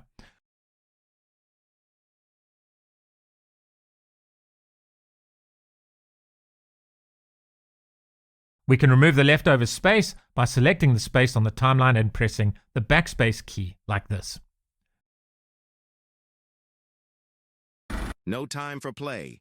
We're here. Great, and we are almost there. To refine the speed of the clip that displays the clock, we can simply drag the right handle of the relevant clip left until we are happy with the result. Let's remove the extra space here by selecting the space on the timeline and pressing the backspace key. Time for play. We're here.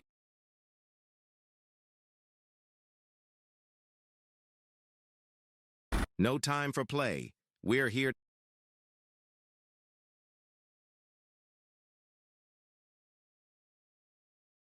Here to stay. So now we want to line up the phrase "here to stay" with this rather frustrated looking character working at his computer. So let's place the playhead appropriately over the clip containing the golfer and perform a ripple right trim action.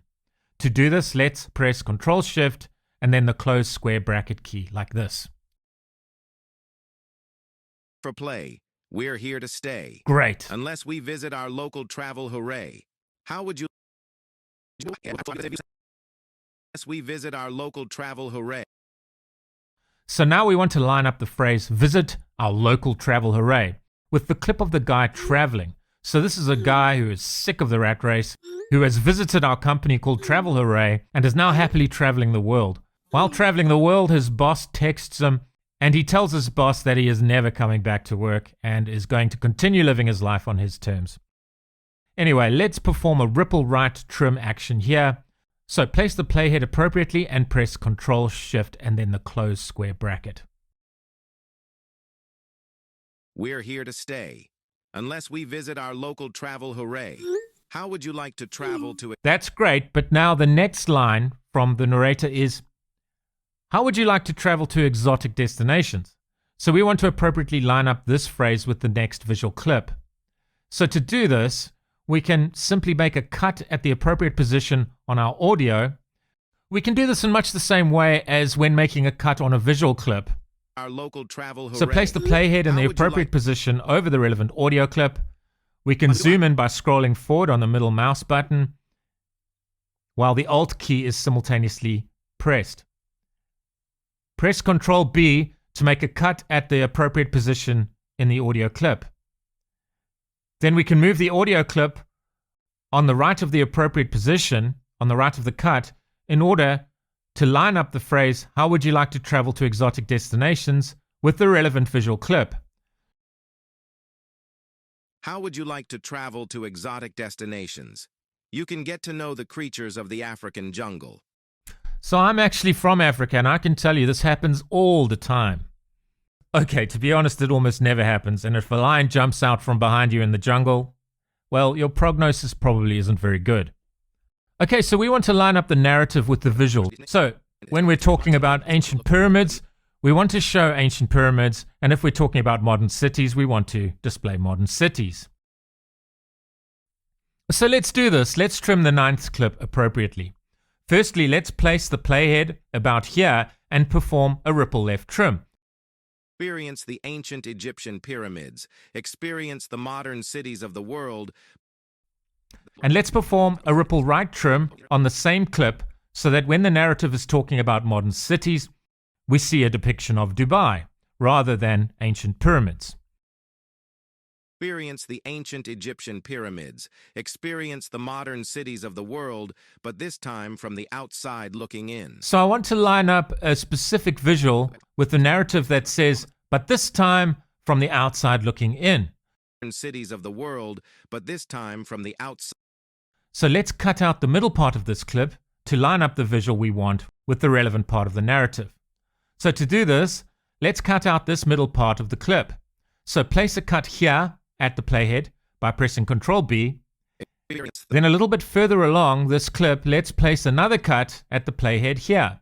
Then let's remove the part between the cuts that we have just made by selecting the newly cut clip, obviously between the two newly created cuts, and press Shift Backspace, which causes a ripple delete to occur.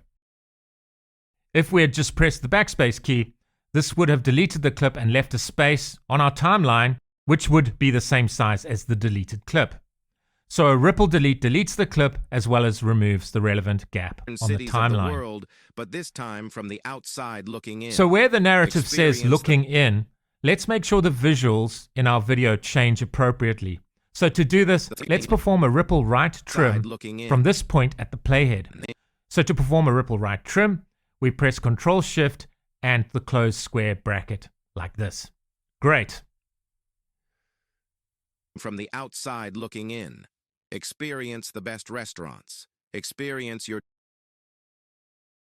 the best restaurants. We definitely want to show a visual of a restaurant at this point. So it's a case of cutting the clips appropriately to line up the narrative with the visuals. So for this clip, we want to keep the end of the clip, the part before transitioning to the clip that depicts a restaurant, but remove some of the middle of the clip. So we can cut out the middle part of this clip by appropriately placing a cut here and here, using Ctrl B in each case to make the cuts. Then select the part we want to cut out and press Shift Backspace to perform a ripple delete. Experience the best restaurant. Experience the best rest beams.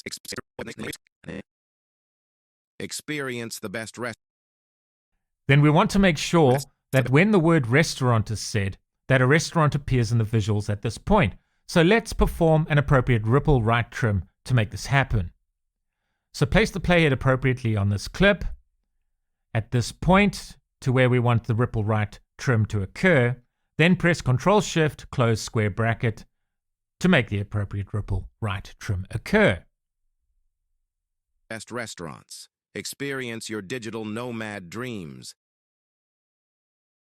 Experience your digital nomad dreams. So after the restaurant is displayed, the narrative is talking about experiencing our digital nomad dreams. So we want this narrative to line up with the depiction of the laptop on the beach. So to do this, let's place the playhead at an appropriate position over the restaurant clip and perform a ripple right trim by pressing Ctrl-Shift, then the close square bracket. Your digital nomad dreams. Great. So when the narrative says experience the nightlife, we want the visual of the characters dancing in front of the relevant cities to be displayed. So instead of editing and moving the visuals to make this happen, let's edit and move the relevant part of the narrative. So let's edit the audio to make this happen. So just before where the narrative says experience the nightlife, let's place a cut on the audio clip by appropriately placing the playhead over the audio clip and pressing Ctrl-B. Then we can select the audio clip to the right of the cut we have just made and drag it to the appropriate position on the timeline so that it lines up appropriately with the visual of the characters dancing.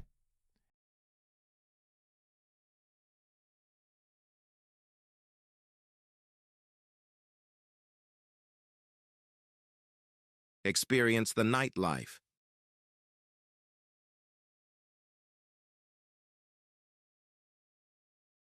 Experience the nightlife. And I think that works. Great. Experience different cultures. So where the narrative says experience different cultures, we want the depictions of the different cultures to be presented in our video. So let's make a cut at the playhead here by pressing Ctrl-B, and let's drag the audio clip on the right of the cut that we have just made so that it lines up with the visuals we want displayed at this point in our video.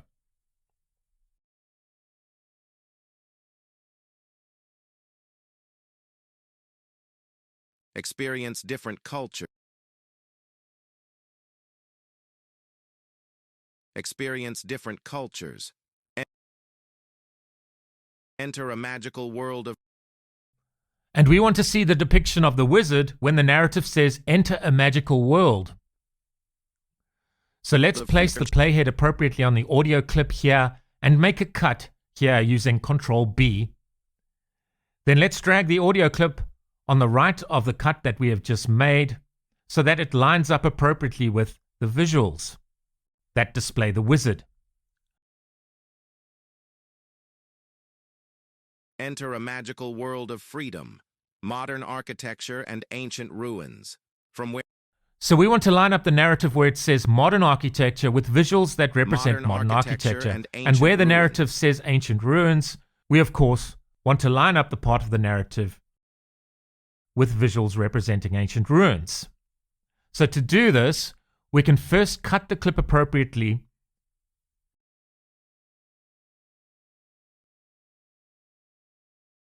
and delete part of the clip that we don't need displayed in our final modern video architecture product. And ancient ruins, from where the dry sand meets the sea to the top of the mountain. So we now want to line up the narrative where it says dry sands with the beach visuals and top of the mountains with the visuals depicting mountains. So to achieve this, cut the audio appropriately and drag the relevant clip to the appropriate position on our timeline. So remember, it's Ctrl-B to cut a clip at the playhead. Then we can just drag the audio clip in place. From where the dry sand meets the sea to the top of the mountains. Come down to TravelHooray. From where the dry sand meets the sea to the top of the mountains. Come down to TravelHooray and to travel.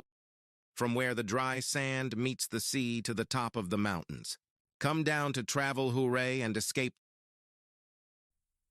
Then we can just place the final part of the narrative at an appropriate position on the timeline at the end, where we feel that it lines up appropriately with the last visual clip on the timeline.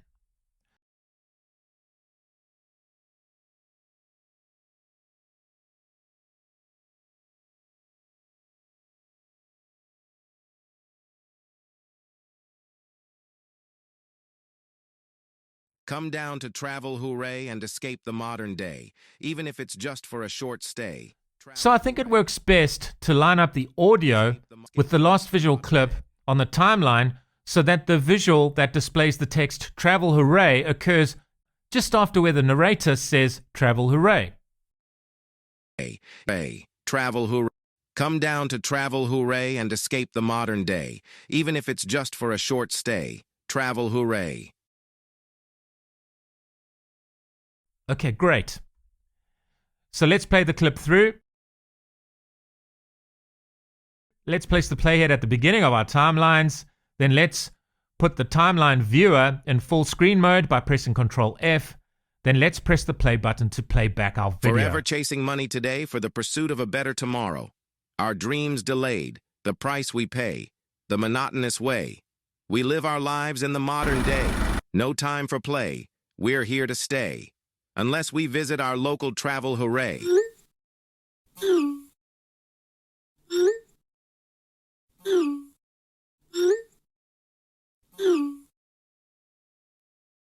How would you like to travel to exotic destinations? You can get to know the creatures of the African jungle, or experience the ancient Egyptian pyramids, experience the modern cities of the world, but this time from the outside looking in. Experience the best restaurants. Experience your digital nomad dreams. Experience the nightlife.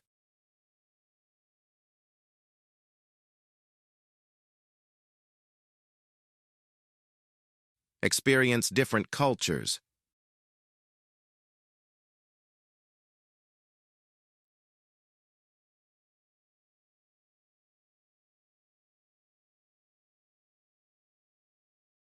Enter a magical world of freedom, modern architecture and ancient ruins.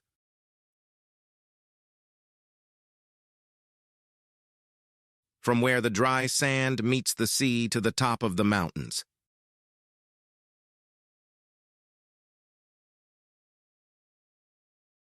Come down to TravelHooray and escape the modern day, even if it's just for a short stay. TravelHooray.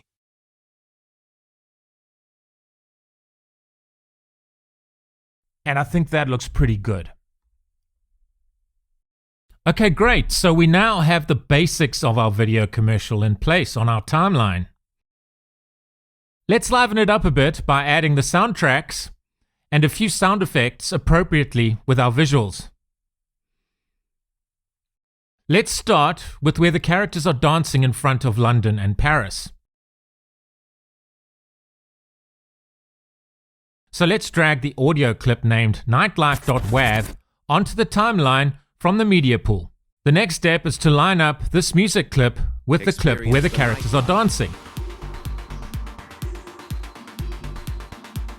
Let's fade in the music. So to do this, we can drag the anchor point here at the top left-hand corner of the clip and drag it to the right until we are happy with how the music fades in. Experience the nightlife.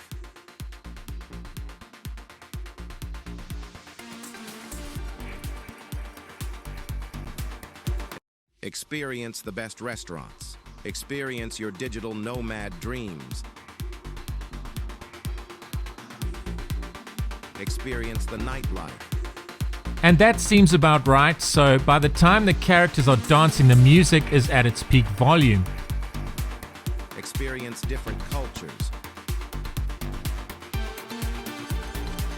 But how the audio clip is precisely positioned and how it fades in is really just a matter of taste. So it's best to play around with this until we are happy with the end result. And then we can see this audio clip extends way past all the visual clips. So we can perform a right trim on this audio clip by simply dragging the right handle of the clip left until we are happy where the audio clip ends. And we want to fade the audio clip out at the end.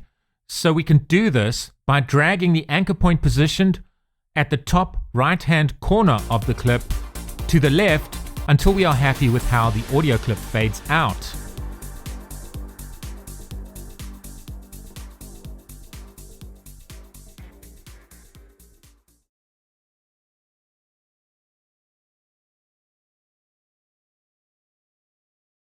Forever chasing money today for the pursuit of a better tomorrow. Our dreams delayed, the price we pay, the monotonous way. We live our lives in the modern Okay, no time so for now the play. beginning of this We're here to commercial stay. Unless we seems a visit our bit local bland without a TravelHooray. soundtrack playing in the background at this point in the video. So let's drag the audio clip named TravelHooray Soundtrack1.wav from the media pool onto the timeline.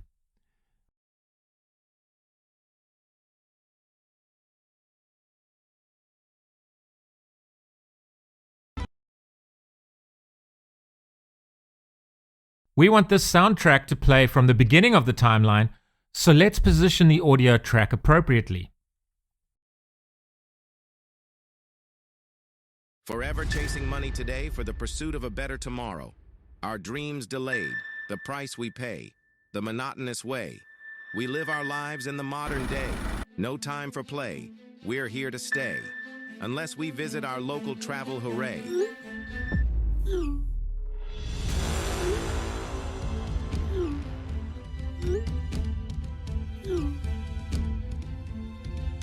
How would you like to travel to exotic destinations?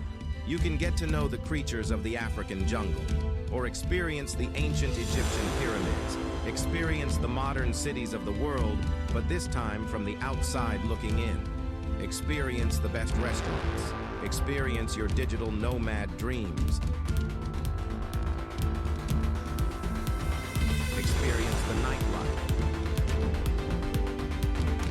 Okay, so we want to fade out the first soundtrack clip as the second soundtrack clip fades in.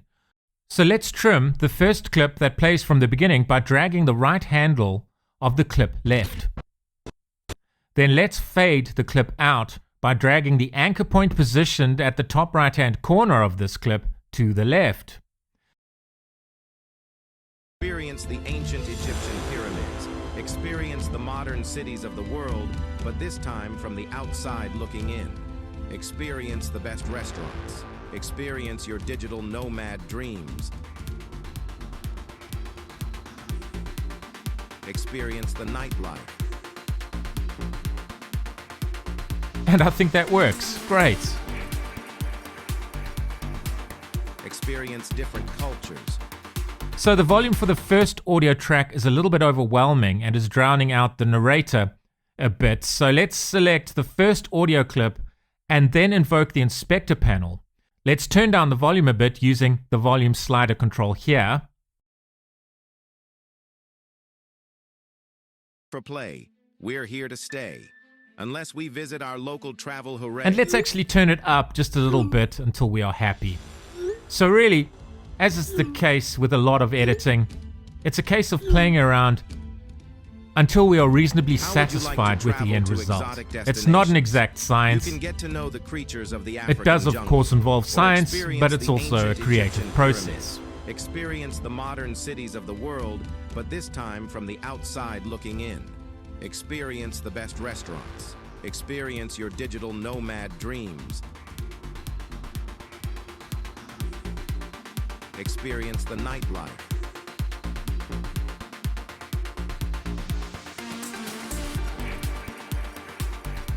Cities of the world.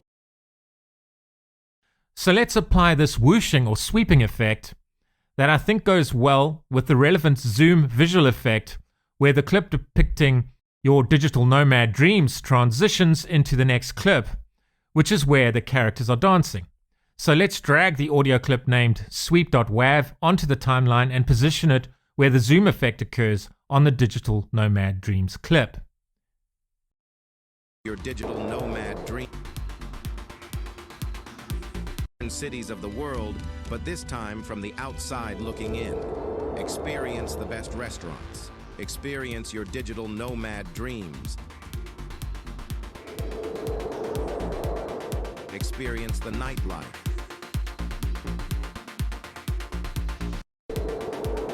And I think that works pretty well. But let's fade the sweeping sound out at the end by dragging the top right-hand anchor point to the left to an appropriate point that makes the effect work with the visual. And as always, we can play around with the position of the fading of the clip until we are reasonably happy with the end result. If we look at the toolbar, we can see that the button with the magnet icon on it is selected. If we want to have finer grained control over positioning a clip on the timeline, we can switch this off by toggling the relevant button. So now, when we move the clip around the timeline, it's not going to snap to a grid position on the timeline, and we have finer control when positioning the relevant clip on the timeline. And then of course it's just a case of playing around until we are satisfied with the result.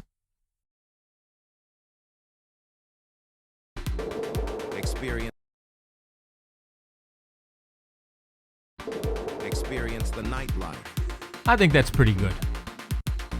And the final sound effect I'd like to add to the timeline is the sound of an airplane landing. So let's drag in the appropriate audio clip from the media pool onto the timeline and position it appropriately so that it comes in at the end of the video.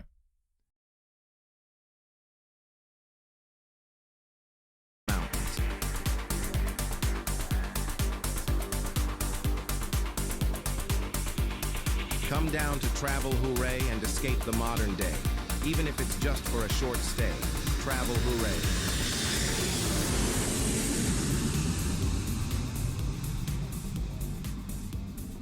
And I think that works really well. And I think we pretty much have our final video product all laid out in sequence on the timeline. Let's see what we've got by playing our video back. Let's first position our playhead at the beginning of the timeline.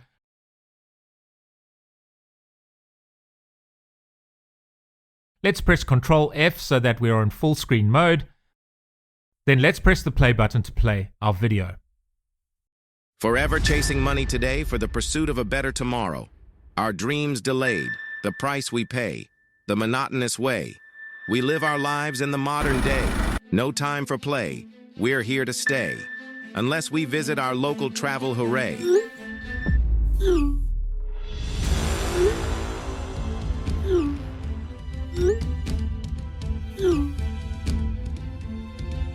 How would you like to travel to exotic destinations? You can get to know the creatures of the African jungle, or experience the ancient Egyptian pyramids, experience the modern cities of the world, but this time from the outside looking in. Experience the best restaurants. Experience your digital nomad dreams. Experience the nightlife.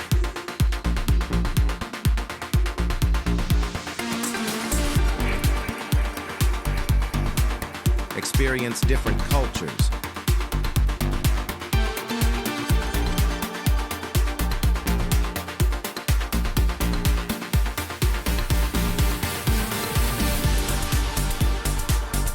Enter a magical world of freedom, modern architecture and ancient ruins.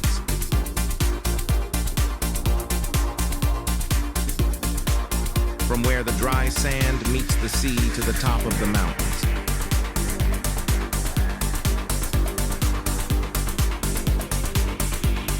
Come down to TravelHooray and escape the modern day, even if it's just for a short stay. TravelHooray. Great. One effect I'd like to add to a few of the clips on the timeline is called dynamic zoom. See here where this character is waving, the video clip is smaller than the frame in which it is contained. So it might be good to add what's known as dynamic zoom here to create a better visual experience for the viewer. So we want this image to gradually zoom in over time. But we can see that this image is part of a larger clip, where other characters are also featured later on in the same clip. We want the dynamic zoom to only be applied to the first character in the clip. So before we apply the dynamic zoom effect, let's place a cut at an appropriate position in the clip to isolate, as it were, the first character featured in the clip from the other characters featured in the same clip. So to do this, place the playhead appropriately on the clip, just before the second character is presented and press Ctrl B to make the appropriate cut in the clip. Then let's invoke the inspector panel while the newly cut clip is selected. Let's scroll down until we find dynamic zoom in the inspector panel, and let's switch it on by clicking the switch control like this. We don't want the image zooming out, which is what it will do by default. We want to zoom in on the visual. So to do this, click the dynamic zoom heading to expand the dynamic zoom section within the inspector panel. We can now see a button labeled swap. Let's click the swap button. And now this action should result in the effect of zooming into the relevant visual. Excellent, that is exactly what we want. Let's also apply the same dynamic zoom effect to this visual here.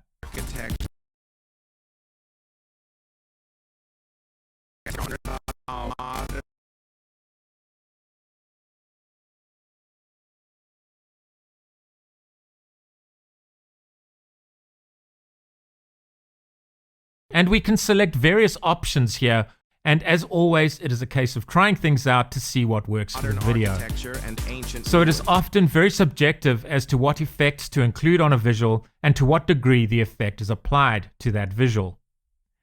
Let's also apply this dynamic zoom effect to the ancient ruins image.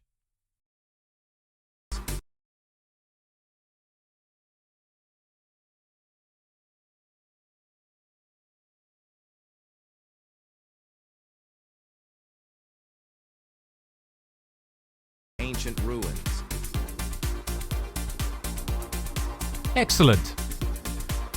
From where the dry sand meets the sea to the top of Hey, the mountain. and if it works for the video, we can go wild with this effect. But of course, you don't want to overdo it.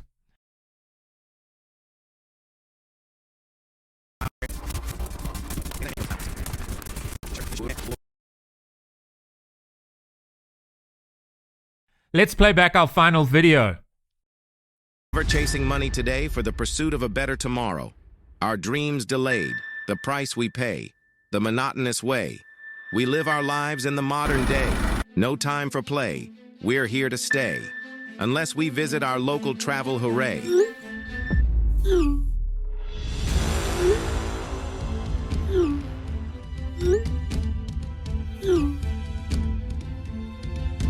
How would you like to travel to exotic destinations? You can get to know the creatures of the African jungle, or experience the ancient Egyptian pyramids, experience the modern cities of the world, but this time from the outside looking in. Experience the best restaurants. Experience your digital nomad dreams. Experience the nightlife.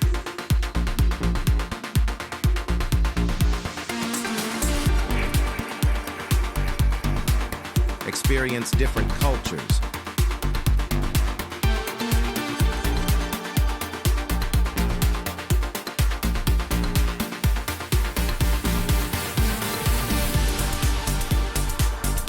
Enter a magical world of freedom, modern architecture and ancient ruins.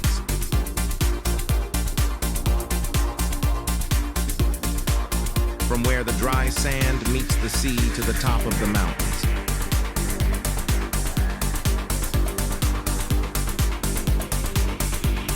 Come down to TravelHooray and escape the modern day, even if it's just for a short stay. TravelHooray.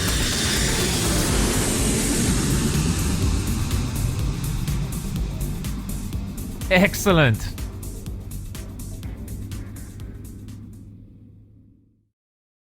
So in the previous section of this course, we looked at how we are able to apply effects to our clips on the timeline through the edit page by simply dragging the relevant effects nodes that represent certain effects in the effects panel onto the relevant clips on the timeline. So if, for example, we wanted to apply this CCTV effect to a clip, we can simply select the effect node in the effects panel and then drag the CCTV effect onto a clip. While the relevant clip is selected, we can invoke the inspector panel and see what effects have been applied to the relevant clip. Through the inspector panel on the effects tab, we can modify the properties of the effects that are applied to the relevant clip. We can even toggle the effects on or off without removing the effects from the clip. So, if we apply the box blur effect to this clip, we can use keyframes to unblur, as it were, the relevant clip on the timeline over time as the clip plays. This was demonstrated in the edit page section of this course. So firstly, we add the box blur effect. Then we set a keyframe within the inspector panel on the property that we want changed over time, i.e. between the two keyframes. So these horizontal and vertical strength properties will become less intense proportionately over time as the clip runs from the first keyframe to the second keyframe. So the first keyframe is set by clicking the diamond shape icon in the inspector panel next to either the horizontal or vertical strength property. These strength properties are linked. So while the playhead is positioned at the first keyframe, we can set the blur strength starting point, as it were. Then we can simply move the playhead on the timeline to an appropriate position further to the right of the first keyframe on the relevant clip, and just by changing the setting for the property that already has a keyframe set on it, a second keyframe will automatically be applied to the clip at the playhead position. So when we applied this effect in the edit page section of this course, the strength of the blur effect increased as the playhead progressed from the first keyframe to the second keyframe. We are now applying the opposite effect to the clip here. In this example, the strength of the blur effect decreases over time between the first and second keyframes. So the overarching point here is that we are able to apply a lot of effects to our clips through the edit page in DaVinci Resolve. Sometimes if we are only interested in applying a minimal amount of effects to our clips on the timeline, it may be perfectly acceptable to use the edit page for this purpose. On other occasions, however, where we want to apply more complex special effects to the clips on the timeline, we are advised to use the Fusion page. The Fusion page is one of the reasons why DaVinci Resolve is such a powerful video editor. We can achieve virtually any effect we want using the Fusion page. We are only limited by our imagination and our hardware resources. So, let's check out the Fusion page and see what all the fuss is about. I don't think you are going to be disappointed. So, we are currently on the edit page. At the bottom of the page, we can see that the icon representing the edit page is highlighted. So we are clearly on the edit page. To get to the Fusion page, we simply click the button to the immediate right of the edit page button, like this.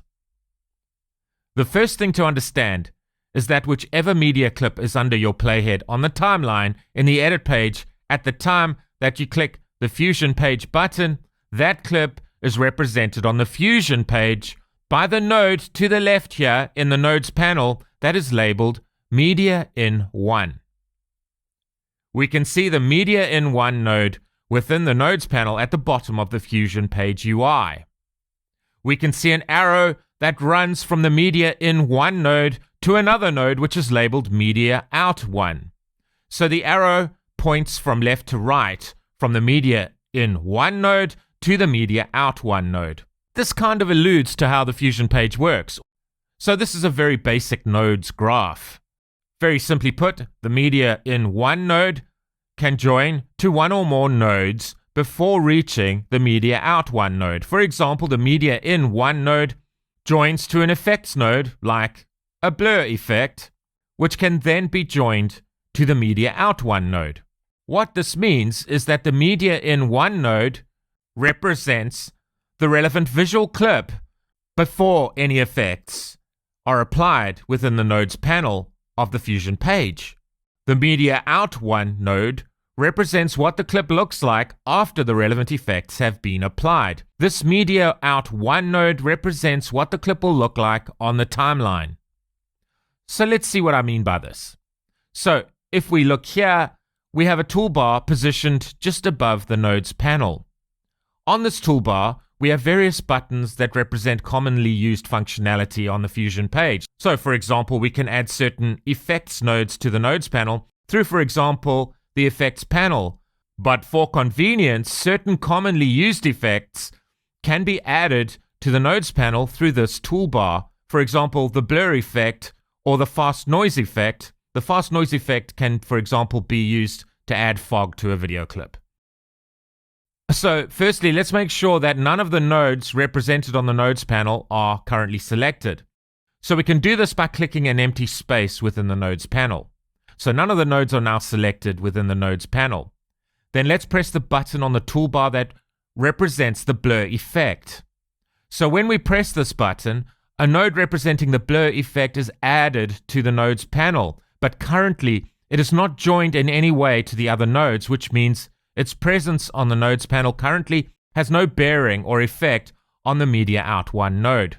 So, in order to apply the blur effect to the clip on the timeline, we can hold down the Shift key on our keyboards, then drag the blur effect node over the arrow that links the media in one node to the media out one node, like this.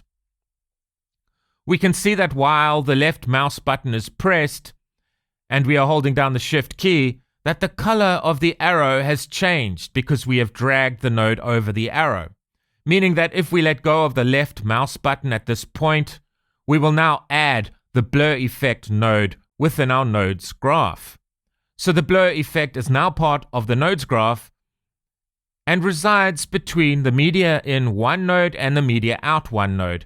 By default, we can read the nodes graph from left to right. The flow, however, is denoted by the direction in which the relevant arrows in the nodes graph point. So you could arrange the nodes in reverse if you wanted to, i.e. flowing from right to left, but arguably it is far more intuitive to arrange the nodes from left to right, as is the case here. So we could read the nodes graph in a human readable way like this, from left to right. The media in one node has no effects applied to it. Then the blur effect is applied to the media in one node. And the result of this can be seen by running the clip represented by the media out one node. This media out one node represents what is outputted to the timeline. So let's make sure that the inspector panel is invoked so that we can modify the size property of the blur effect. So to intensify the blur effect, we can use this slider control like this. Now we can clearly see the blur effect is applied to the video shown in the right viewer above the nodes panel. If we want to remove the blur effect from the nodes graph, we can simply hold down the Shift key and drag the node that represents the blur effect out of the nodes graph like this. And then of course we can hold down the Shift key and drag the blur effect node over the arrow in order to add the blur effect back into our nodes graph. Great! So sometimes we might think a node is connected to the other nodes in the nodes graph, and it might actually not be. So to verify that it is definitely connected to the nodes graph, we can select the relevant node and wiggle it back and forth like this. Great, so we can definitely see that the blur effect node is positioned within the nodes graph. So we added the blur effect node through clicking the appropriate button on the toolbar positioned just above the nodes panel. We have access to a large number of effects nodes through the effects panel in the Fusion page. So let's invoke the effects panel by toggling it open using the effects button. In the same way as we did in the previous part of this course, where we invoked the effects panel from within the edit page. Let's find our blur effect within the effects panel. And to add the blur effect to our nodes panel, we can simply drag the relevant node from the effects panel onto our nodes panel like this.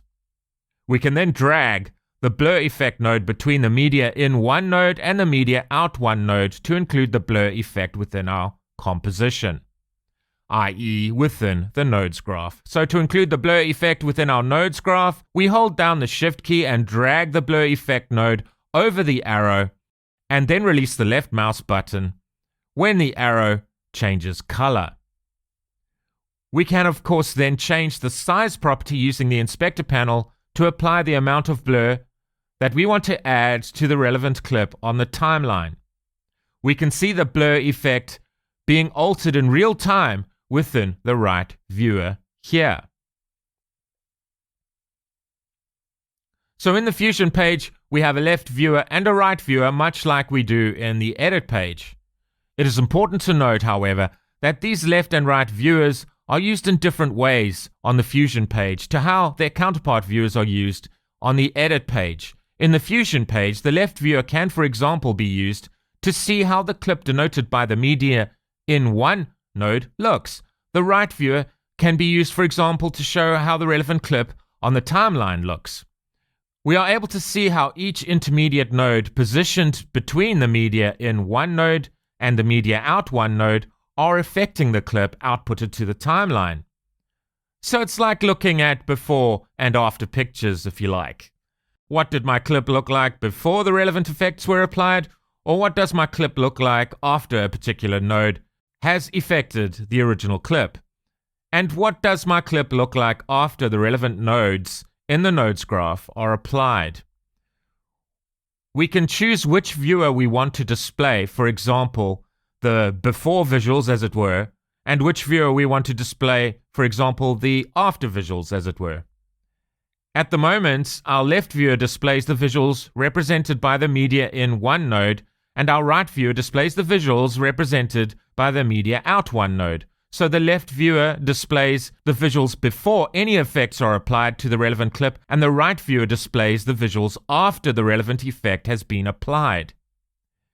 If we look at the bottom of, for example, the media in one node, we can see two dots. The dot on the left is white, and the dot on the right is black.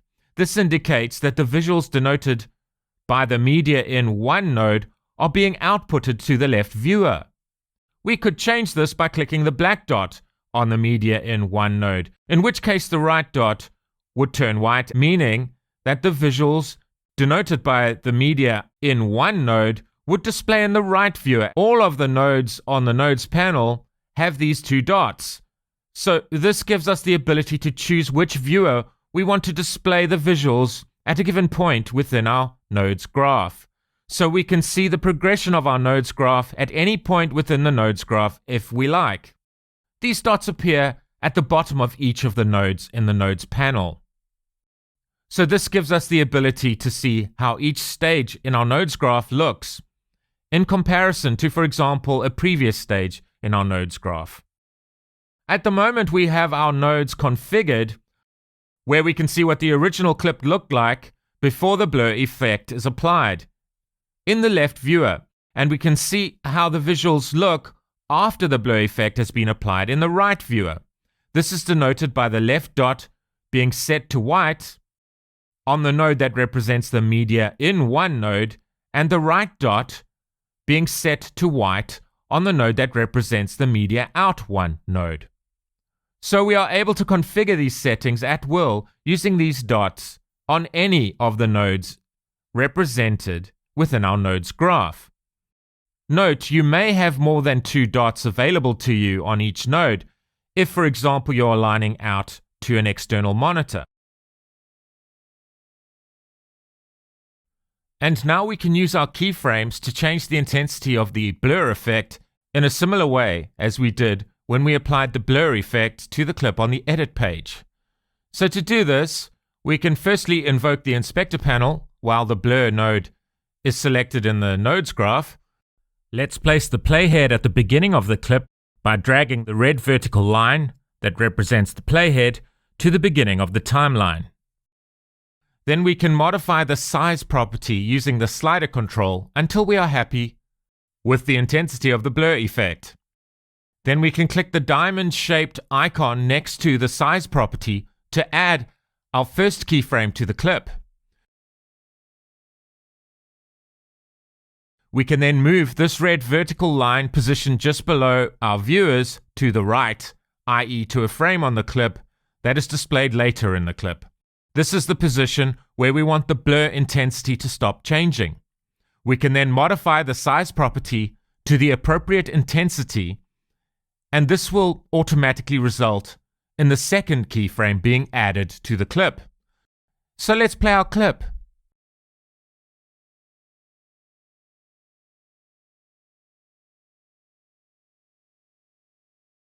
So we can see on the edit page when we place our playhead over a different clip on the timeline, then go to the Fusion page, we are presented with just the Media in 1 and Media out 1 nodes in the Nodes panel on the Fusion page. If we go back to the Edit page and place our playhead over the clip where we have applied the blur effect and go into the Fusion page, we can see that we have 3 nodes appropriately joined in a nodes graph. We have the Media in 1 node connected to the blur node, which is connected to the Media out 1 node. So, in this way, we can see that we are able to create individual graph nodes for each of the clips on our timeline.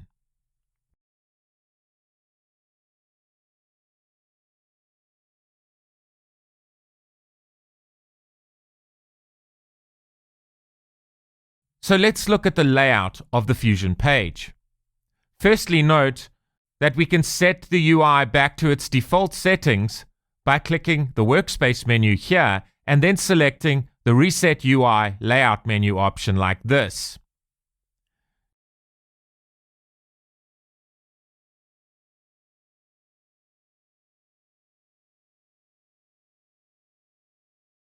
Just like with the Edit page, we are able to access the media pool from within the Fusion page. So to invoke the media panel, we can simply toggle the media panel open by pressing the media pool button here. So we can toggle the media panel open and closed using this media pool button in the same way as we can use this button from the Edit page. Then of course, we are able to access our media files from the media panel, and we are able to drag our media clips from the media panel onto the nodes panel in order to add a media clip to our nodes graph. So let's drag this clip onto the nodes panel. We can of course view the clip within the left viewer by pressing the left dot at the bottom of the relevant node like this. So if we change our minds and we no longer want a particular node to be on our nodes panel, we can simply select the relevant node from within the nodes panel and press the backspace key on our keyboards. In the same way that we can access the effects panel from within the Edit page, we are also able to access the effects panel from within the Fusion page. We can toggle the effects panel open and closed by pressing the effects button that resides on the Fusion page UI in the top left corner of our UI. We can add an effect to the nodes panel by dragging the relevant effects node within the effects panel onto the nodes panel like this. And as demonstrated earlier with the blur effect, we can add an effect to the nodes graph by holding down the Shift key on our keyboards and dragging the relevant node over the relevant arrow. The arrow then appropriately changes color, indicating that when we release our left mouse button, that the relevant effect is added to our nodes graph. This effect will then be applied to the relevant visual clip or image clip and outputted to the timeline, as it were.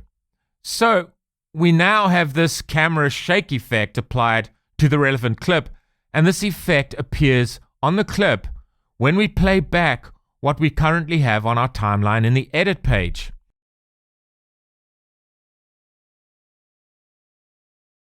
Travel to exotic destinations. You to know the creatures.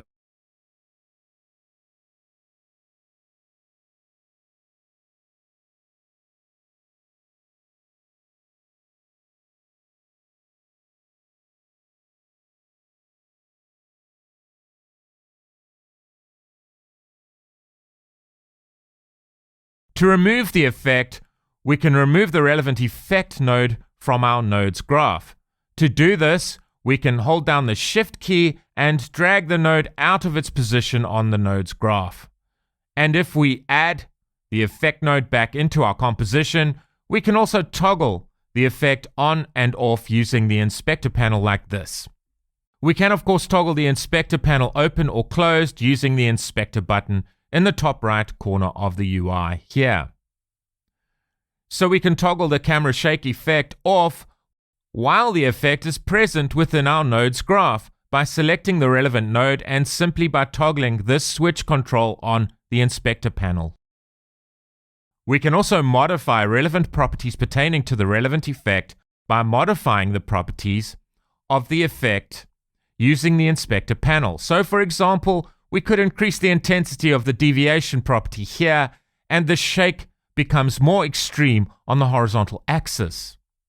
And of course, using the inspector panel, we can use keyframes, so the relevant properties automatically change proportionately over time as the relevant clip plays from one keyframe to the other.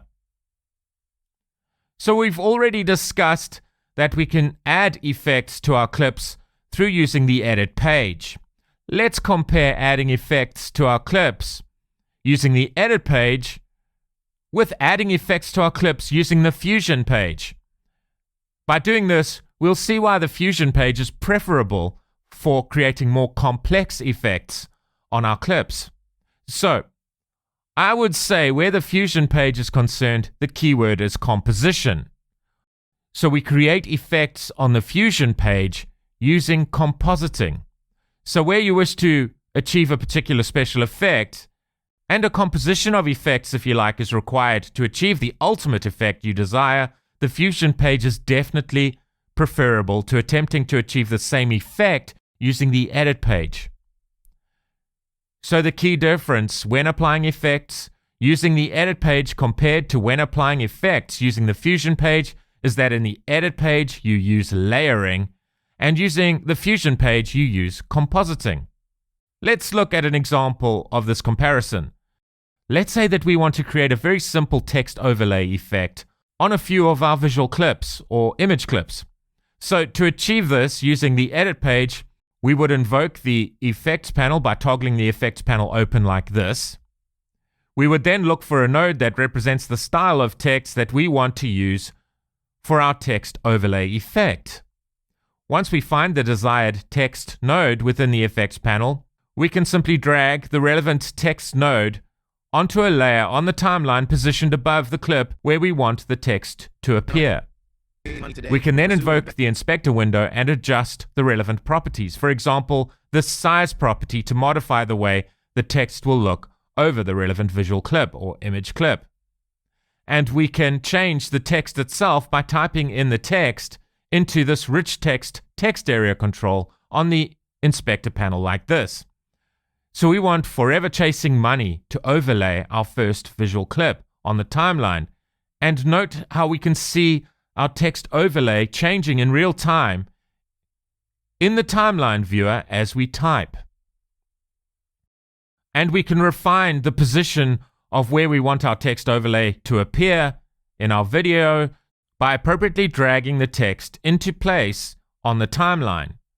We can, for example, perform a right trim on the text clip by appropriately dragging the right handle of the text clip left to modify, in this case shorten, the amount of time that the text clip appears on the screen when the video is played back. We can drag multiple text clips to the layer above the layer that contains our video clips on our timeline so that multiple different text overlays are added to our video.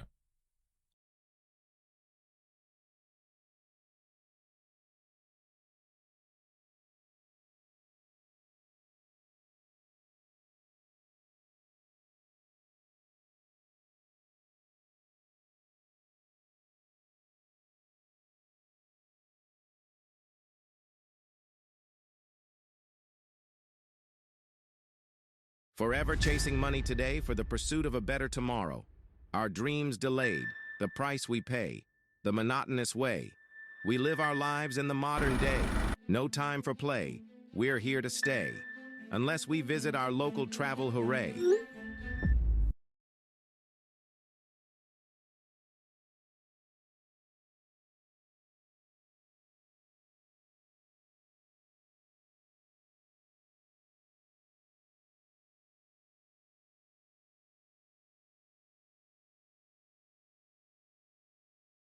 Forever chasing money today for the pursuit of a better tomorrow.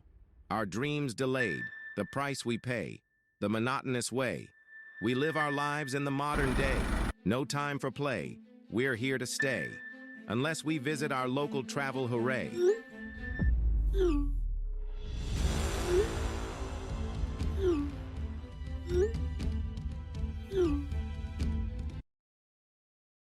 Okay, so let's remove the text clips from the top layer on our timeline by selecting them and then pressing the backspace key. So now we don't have any clips on the layer above the layer that contains our video clips. So let's remove the relevant video track. So to do this, let's right-click on the video track labeled Video 2 and click the Delete Track menu item. So let's look at how we can perform the same text overlay effect through using the Fusion page. So rather than layering the text over the video clips, which is what we just did on the edit page, let's achieve the same effect, but let's implement it compositionally using the Fusion page. So rather than literally layering one clip on top of the other, we are going to use nodes compositionally using the Fusion page to achieve the same effect. Let's make sure that our playhead is positioned over the first video clip on our timeline in the edit page, and let's go into the Fusion page. We can do this by clicking the button at the bottom of our UI, positioned to the immediate right of the button that represents the edit page, like this.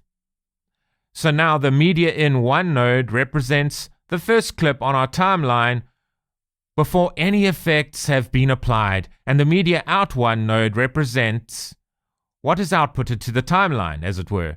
So the Media Out 1 node represents what the video will look like if it were to be played back through the edit page on the timeline. So at the moment, the clip denoted by the Media Out 1 node will be exactly the same as the clip denoted by the Media In 1 node. So we can add a text node to our nodes panel using the effects panel from within the Fusion page. So to do this, we could find the relevant text node in the effects panel and drag it onto the nodes panel. But we have this text button positioned within the toolbar just above the nodes panel here.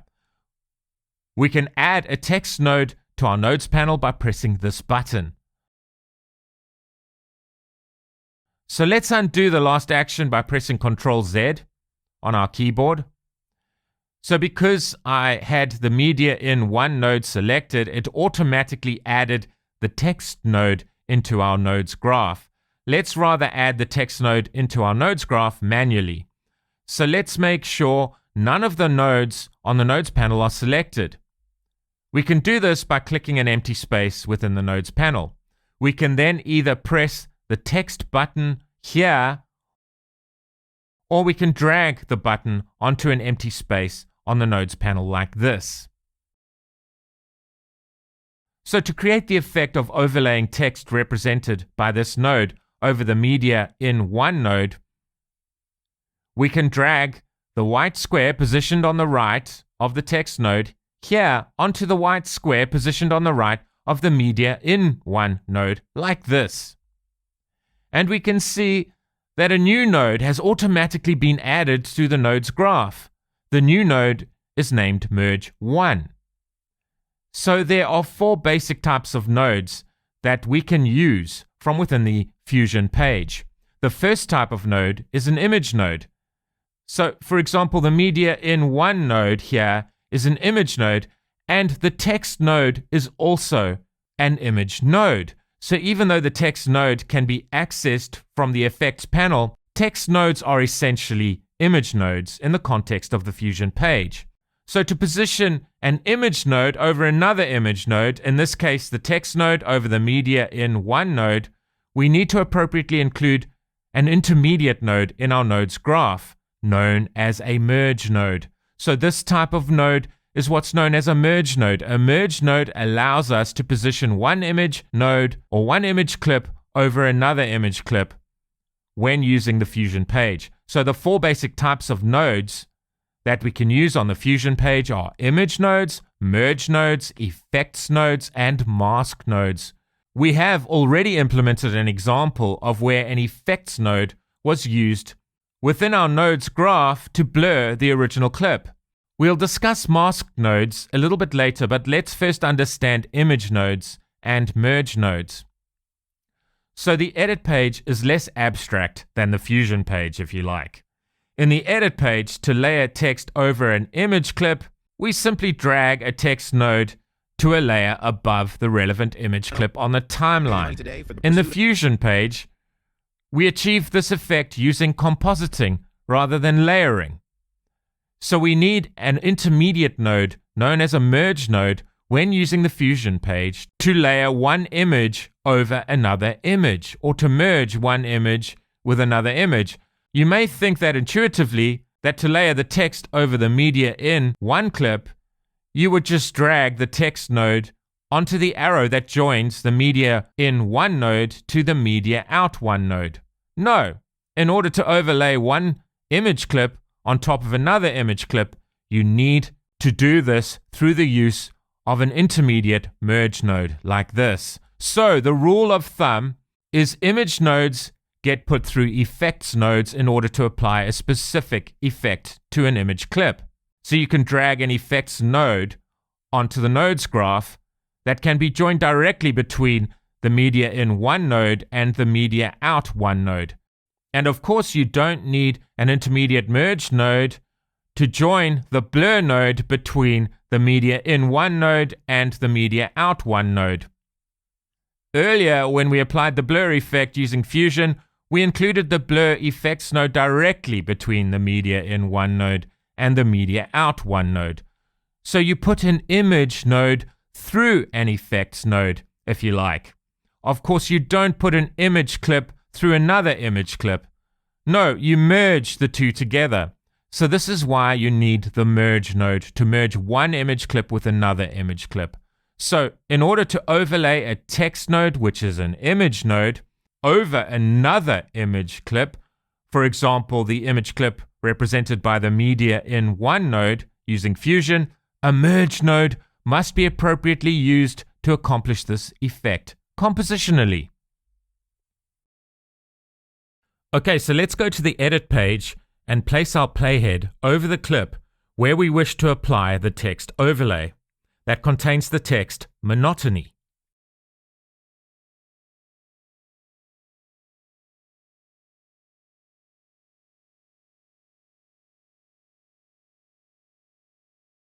So we can of course add this text overlay in the same way as we did before, like this. But this time, let's add the text node and the merge node individually to the nodes panel. So let's remove the merge node and the text node. So to delete the merge node from the nodes panel, we simply select the merge node and press the backspace key on our keyboards. Let's also remove the text node by selecting the relevant node and pressing the backspace key on our keyboard.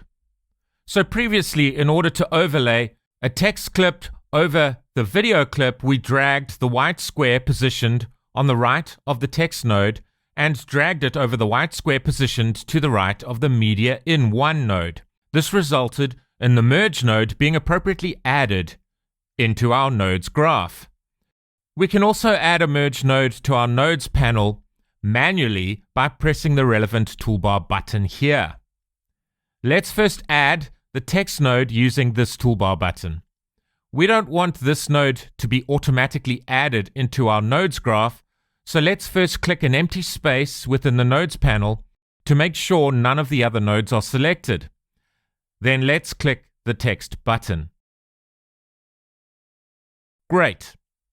Now, to add the merge node, we can press this toolbar button on the toolbar positioned just above the nodes panel like this. Great.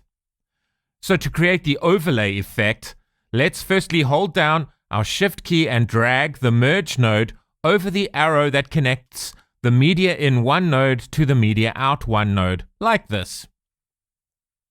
So when the color of the arrow changes, we know that we can release the left mouse button and the merge node becomes part of the nodes graph. At this stage, the merge node is of no value whatsoever. So to overlay the text over the media in one clip, let's appropriately connect the text node to the merge node by dragging the white square over the green upside down triangle positioned at the top of the merge node, like this.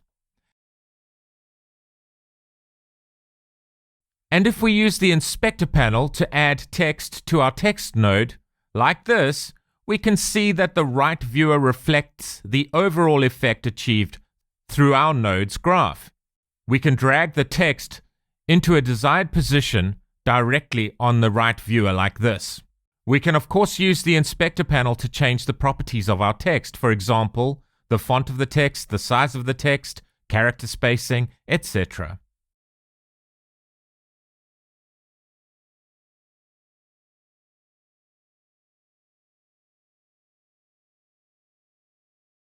The monotonous way we pay. The monotonous way. We live our lives in the modern day. No time for play. Let's go to another clip on the timeline through the edit page and create the same text overlay effect, but of course using different descriptive text.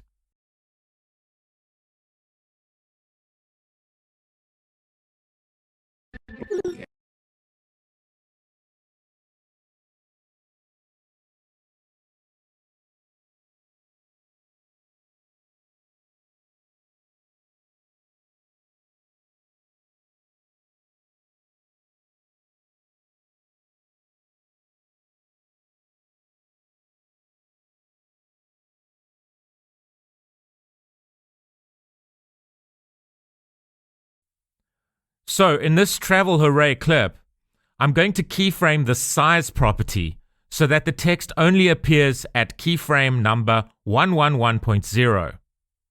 So to do this, we can add a keyframe at frame number 1110.0 and make sure the size property is set to 0. Then tap the right arrow key on our keyboards to advance one frame forward. Then at frame 111.0, we can modify the size property so that the text displays over the relevant clip at the chosen frame. So let's say we want the text to disappear at frame number 256. To do this, let's make sure the playhead is positioned on the timeline at frame 255, and let's set a keyframe next to the size property.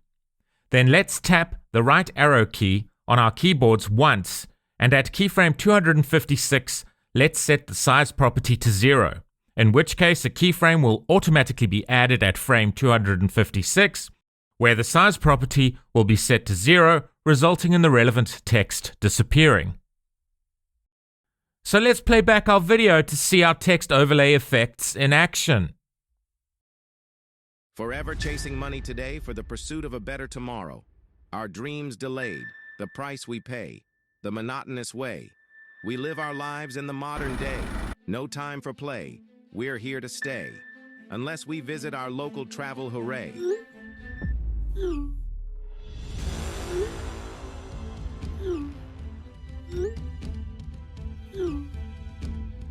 Excellent. How would you like? So for the TravelHooray clip, let's say we want to blur in the text, as it were.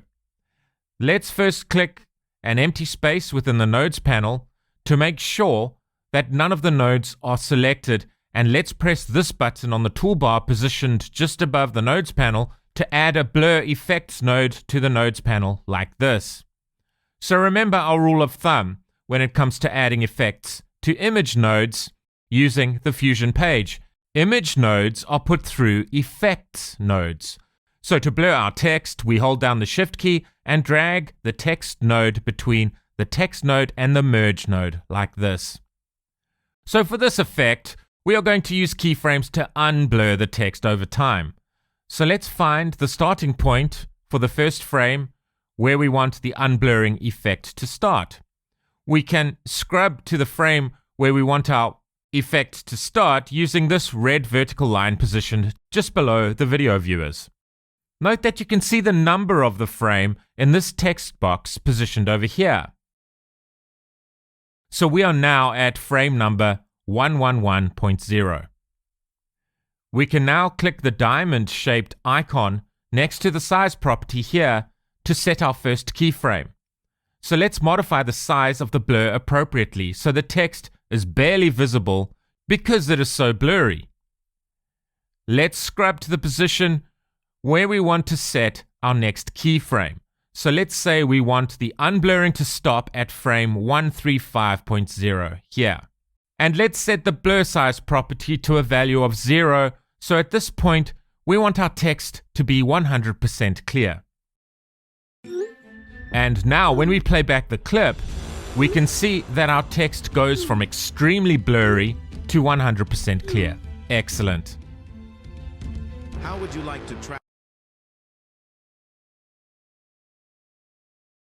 So notice how every time we are applying this text overlay effect through Fusion, we are creating the same composition every time.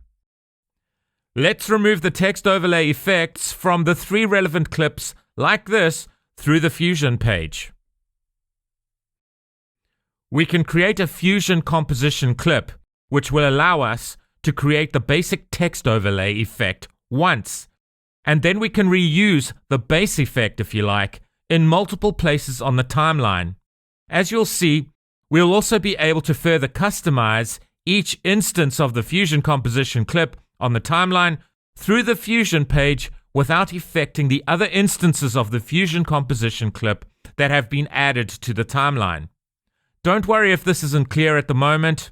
We'll go through this step by step. So this can be achieved in DaVinci Resolve through creating a Fusion composition clip. So to create a Fusion composition clip, let's go to the Edit page.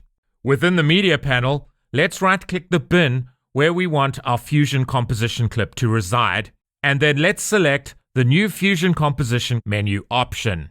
We probably should at least give our Fusion composition a sensible name, but in the interests of time, let's just leave these settings as they are and press the Create button. Then to go into the Fusion page so that we can create our Fusion composition, let's double-click the node within the Media Pool panel that represents our Fusion composition. You can see by looking at the Nodes panel that this time we only have one node present, the Media Out 1 node. This is because this time, with a Fusion composition, the effects composition we are about to create doesn't relate to one particular clip on the timeline, which would be denoted by a Media In node. We want to be able to reuse this Fusion composition at multiple points on the timeline so we can apply it to multiple clips on the timeline. So we want to create an effect where some text unblurs over time over a particular clip on the timeline. This is the purpose of this Fusion composition, and we can apply it in multiple places as we'll see in a bit. So to create the effect, let's add a text node. Let's drag this right white square over the yellow triangle placed at the outer left side of the Media Out 1 node. So let's add the blur node. Let's drag the blur node over the arrow while holding down the Shift key so that it becomes part of our Fusion composition.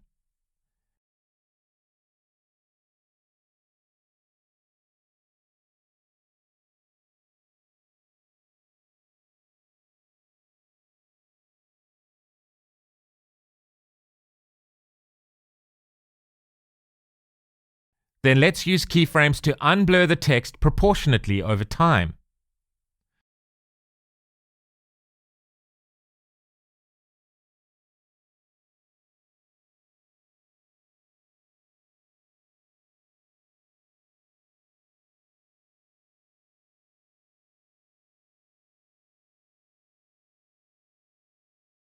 Now if we go to the Edit page, we are able to drag our Fusion composition node onto a layer above the layer that contains our video clips on the timeline. So by appropriately dragging the Fusion composition node onto the timeline, we are in effect creating a new instance of the Fusion composition. So where we have multiple instantiations of the Fusion composition on our timeline, we will be able to further customize each Fusion composition instance independently from one another. So it's kind of like how inheritance works in object-oriented programming for all you developers out there. So let's select this Fusion composition instance on our timeline and go into the Fusion page like this. Let's make sure the inspector panel is invoked, and let's change the text property appropriately for this Fusion composition instance.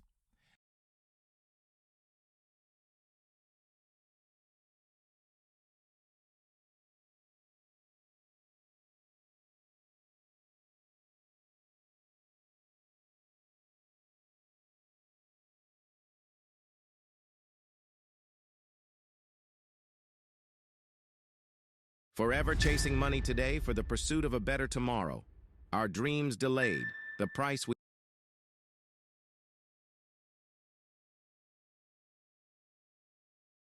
And let's add another instance of our fusion composition to the timeline here.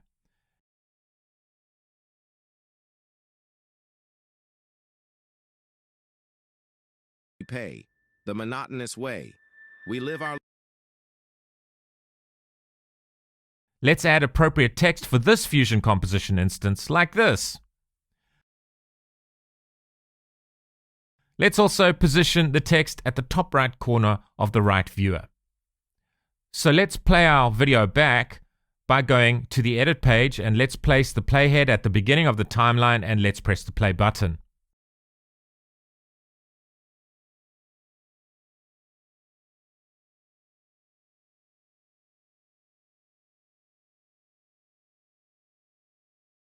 Great. And you can see the same basic effect is applied across both instances of the fusion composition, but we have been able to modify certain properties of each instance of the fusion composition independently from one another. So through a fusion composition, we can create a base effect, if you like, and then apply multiple instances of the effect at various points on our timeline on the edit page. So in effect, we can reuse the fusion composition in multiple places. We are able to then enhance each instance of the effect by customizing each instance of the fusion composition through the fusion page. So each instance starts with the effect created in the fusion composition, but we are able to customize each instance without affecting the other instances of the same fusion composition. Okay, so we've covered the basic layout of the fusion page. We have discussed the significance of the fusion page in terms of adding special effects to the raw source clips on the timeline. We also created a fusion composition where instances of the fusion composition can be applied to the timeline, and each instance can be individually customized. Let's look at a more complex practical example of using the fusion page to create special effects. So, for this practical example, I've come up with a movie trailer. It's a trailer for a sci-fi movie called The Unknown. I've created the example video for our trailer, so this is the prototype for our trailer, if you like. Once we have looked at how the trailer should look, we'll go through how I used the fusion page to create this video. So here's the movie trailer that we'll create. Let's play it back before we go through how to create it step by step using the fusion page.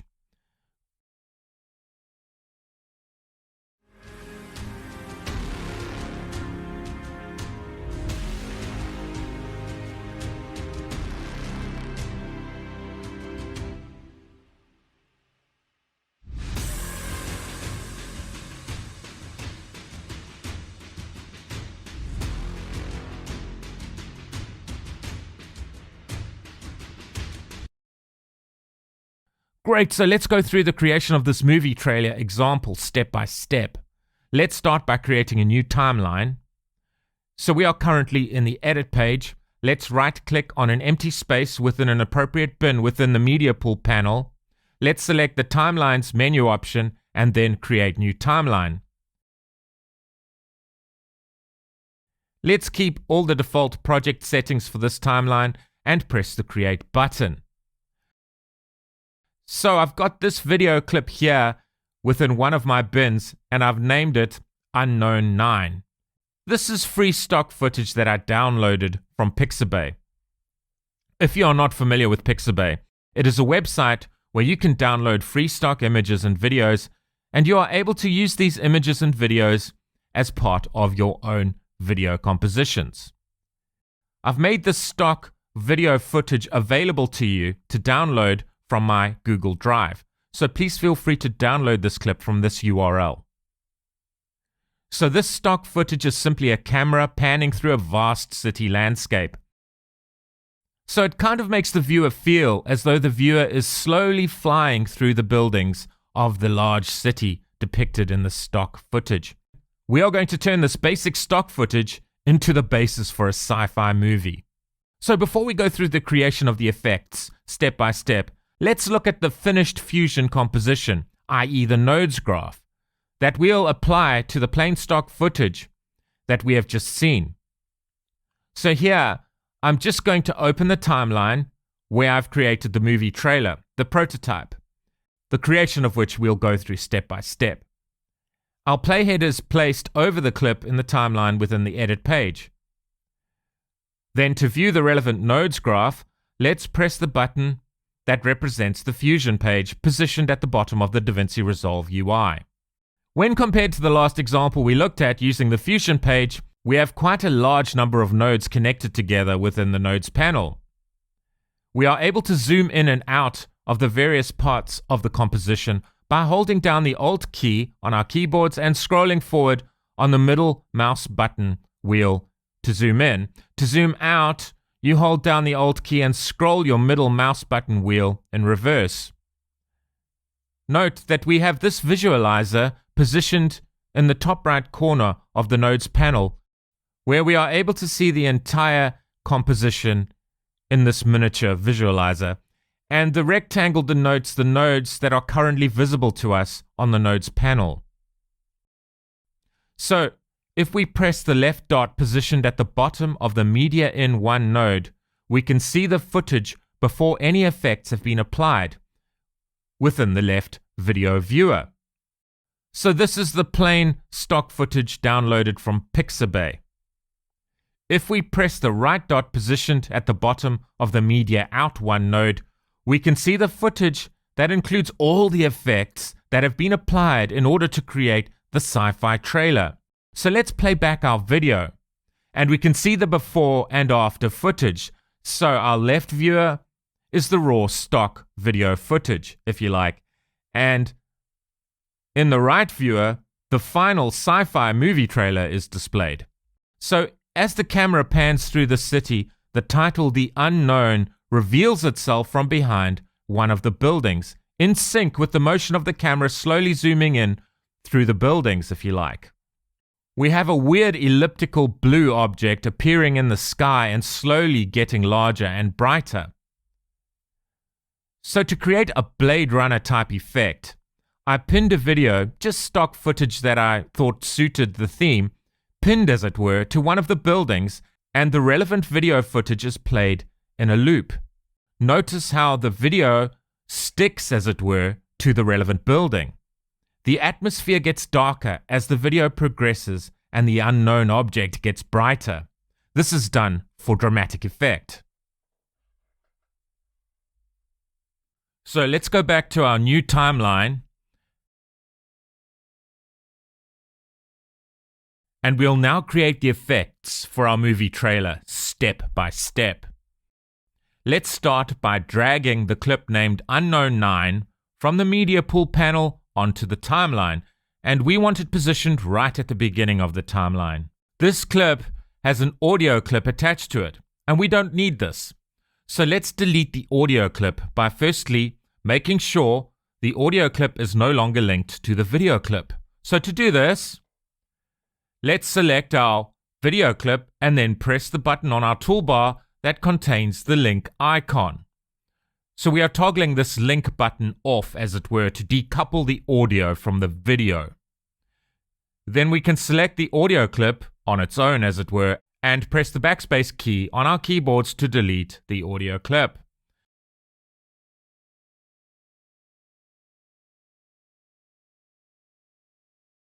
And now, with our playhead placed over the video clip, let's press the button that represents the Fusion page at the bottom of the DaVinci Resolve UI. So within the Nodes panel, we only have 2 nodes, Media in 1 and Media out 1. Let's first make sure Media in 1 can be played back in the left viewer, so let's press the left dot positioned at the bottom of the Media in 1 node, like this. Currently, the Media out 1 node is already configured to be viewed within the right viewer. We can see this because the dot on the right at the bottom of the Media out 1 node is white. So let's firstly make sure that none of our nodes are selected within the Nodes panel by clicking an empty space within the Nodes panel. Let's add a text node to the Nodes panel by clicking this text button on the toolbar like this. Let's drag the white square positioned to the right of the text node over the white square positioned to the right of the media in one node. We can see that a merge node is then appropriately added to the node's graph, and this results in the text being layered over the video clip represented by the media in one node. With the text node selected, let's invoke the inspector window like this.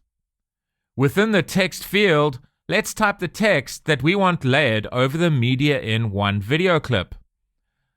So let's type The Unknown, which is the title of our sci-fi movie. So we can see these arrows that are perpendicular to one another in the right viewer. Let's select this icon that contains the arrows and use it to drag our text between these two buildings, as it were. So this icon that contains the arrows allows us to modify the transform settings of the relevant selected object through the viewer. Let's use the size property to make our text much smaller. So to do this, let's drag the slider that denotes the size of the text left until we are happy with the size of the text.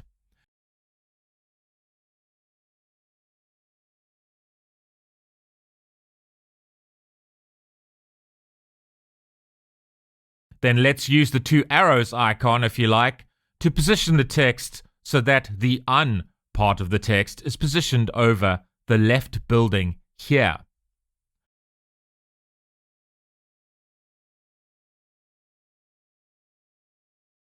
So now we are going to add a mask node to our nodes panel. We are specifically going to use a Polygon mask node. So let's select the text node and then click this button that represents the Polygon mask node. And our Polygon mask node is added to the nodes graph automatically just above the text node.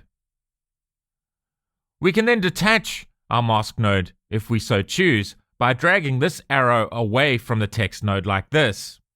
Let's zoom into the right viewer so that we can see a close-up of the unknown text. While the Polygon mask node is selected, let's draw a rough rectangle around the un part of the text like this. So you'll notice that our mouse pointer is now a plus, which means you can create anchor points on the viewer by simply clicking your left mouse button on a location within the right viewer. So we use these anchor points to create a rough rectangle around the relevant part of the text like this. It is important that you complete the polygon shape at the end by joining the last anchor point that you created with the first anchor point that you created. So in this way, you are completing the shape of the polygon. And this polygon is just simply a rough rectangle shape. And you can always tweak the position of your text like this.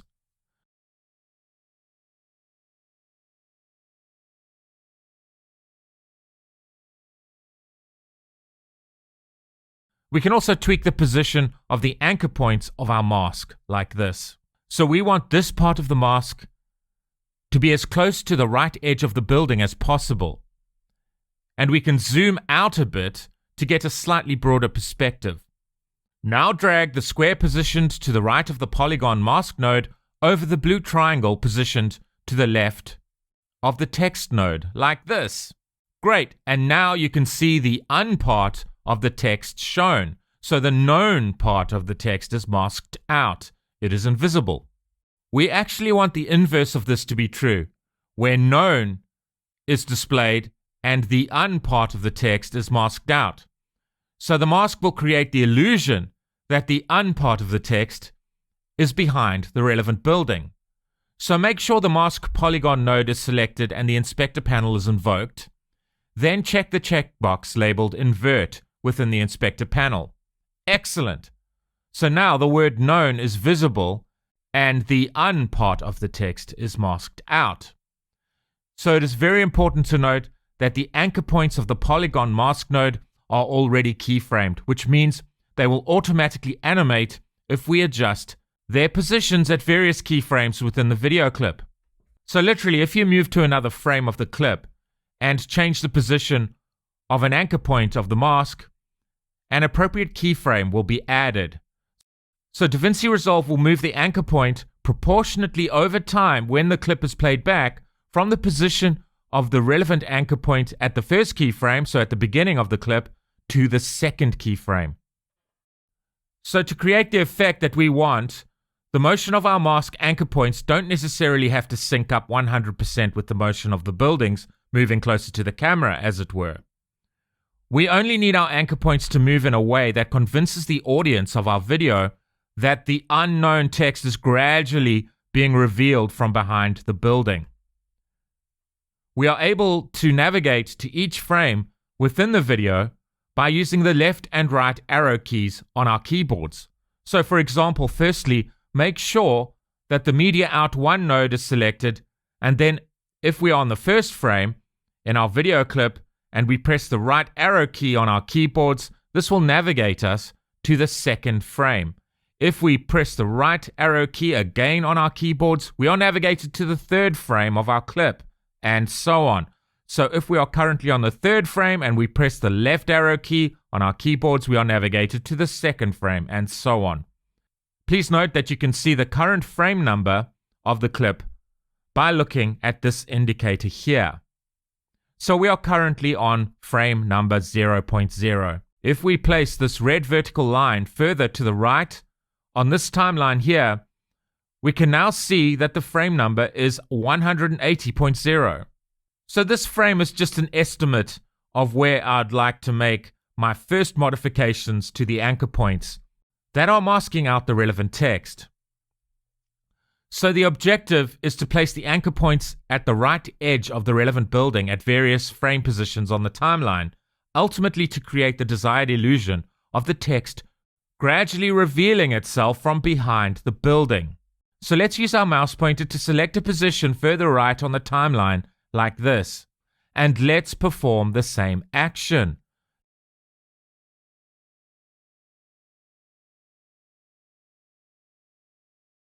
Let's do the same again, and at frame 433, the entire text is revealed from behind the building. Okay, let's play back the effect. Let's firstly position the red vertical line at the beginning of our timeline. Let's go to the edit page, and let's go to full screen mode by pressing Ctrl F, and let's press the play button.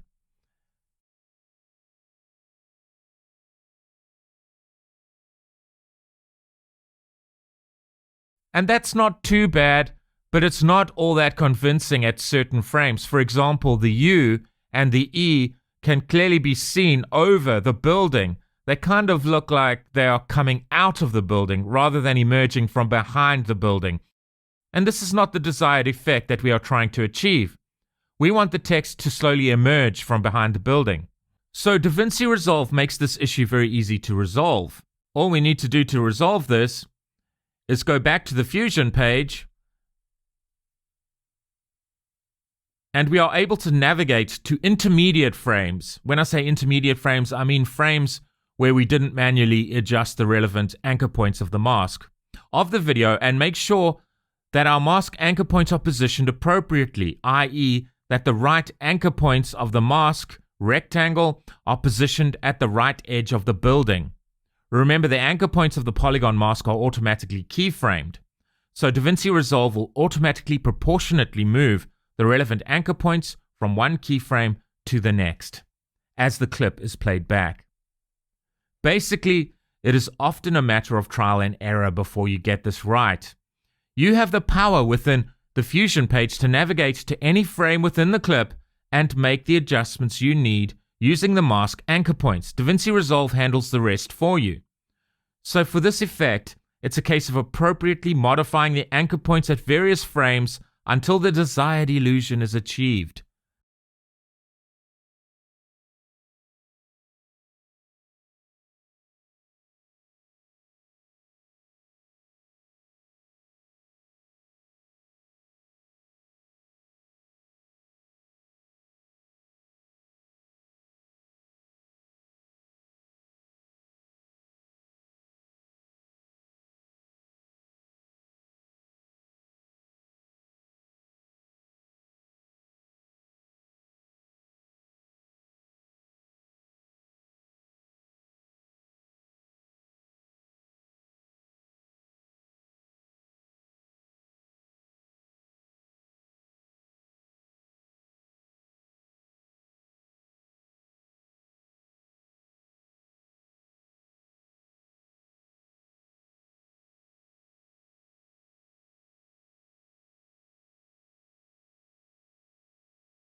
And I think that looks much better. So now let's create the effect for the star of the show, as it were, the unknown object in the sky. So now let me introduce you to a very important node, a node that you may find reason to use quite a lot in your Fusion effects. So let's firstly make sure that none of our nodes are selected by clicking an empty space within the nodes panel. Then let's click the background button on our toolbar here in order to add a background node to the nodes panel. So let's add our background node to the nodes graph. So to do this, let's drag the white square positioned at the right of the background node over the white square positioned at the right of the merge node, like this. And great! A new merge node is added to our nodes graph. Note the background node is an image node, so wherever we want to overlay one image over another image, we need an intermediate merge node to achieve this. So remember the rule of thumb. Image nodes go through effects nodes, so an image node links directly to an effects node, but an image node can't directly be linked to another image node, but can be layered on top of another image node through the appropriate use of a merge node. So our background node is black in color and is overwhelming the visuals. We certainly don't want that, so let's use an ellipse mask node to reveal our background through the ellipse-shaped mask. So let's firstly make sure that no nodes are selected in the nodes panel by clicking an empty space within the nodes panel. Let's then click the ellipse mask button on the toolbar to add the ellipse mask node to our nodes panel like this. Then let's connect the ellipse mask node to the background node by dragging the white square positioned on the right of the ellipse mask node over the blue triangle positioned on the left of the background node. Great, and we can now see that our background is shown through the ellipse mask, which is a great starting point for the representation of our unknown object. Through the inspector window, let's resize our mask.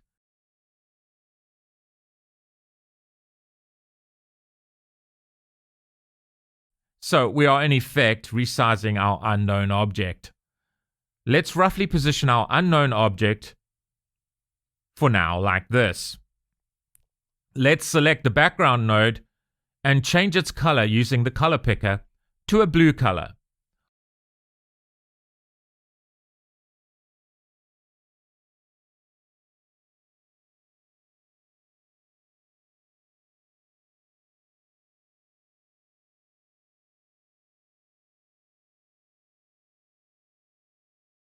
On the ellipse node, let's soften the outer edge of the mask border like this.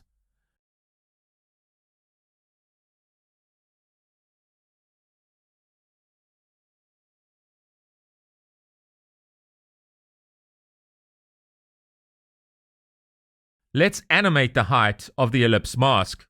So our playhead is currently positioned at the beginning of our timeline.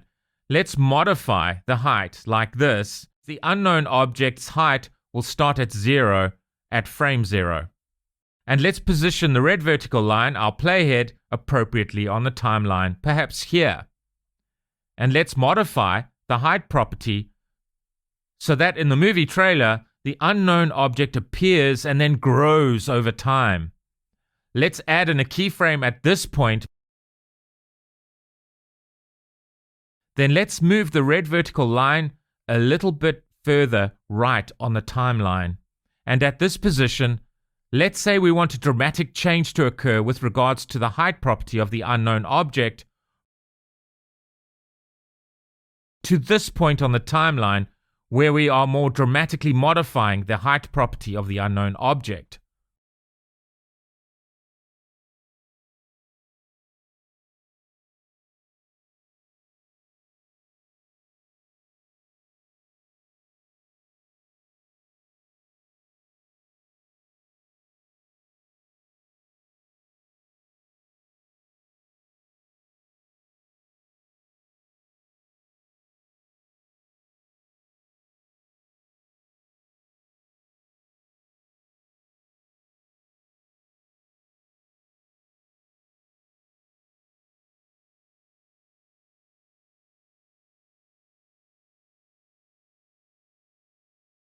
Great. So in the movie trailer, I want the position of the unknown object to gradually move from left to right and also higher in the sky, as it were, in order to create a sense that the unknown object is somehow being driven by a mysterious force and is coming closer to the viewer and getting larger in the sky. So to create this motion, let's firstly add a transform node to our node's composition. So to add a transform node, let's perform a search for transform within the effects panel. And this is the node we want, labeled transform. Let's drag this node from the effects panel onto the nodes panel. Let's hold down the shift key and drag our transform node between the background node and the second merge node like this, in order to make the transform node part of our fusion composition. Then let's position our playhead near to the beginning of the timeline here. With our transform node selected and the inspector panel invoked, let's keyframe the X and Y positional properties by pressing the diamond-shaped icon next to the relevant property controls here. Then let's position our playhead on the timeline at a position where we want the unknown object to stop moving. And we can simply use this icon containing the circle and the arrows and drag our unknown object to a position of our choosing, so I think here will look pretty good. By manually modifying the position of our unknown object, the appropriate keyframe is added. And now if we play that back,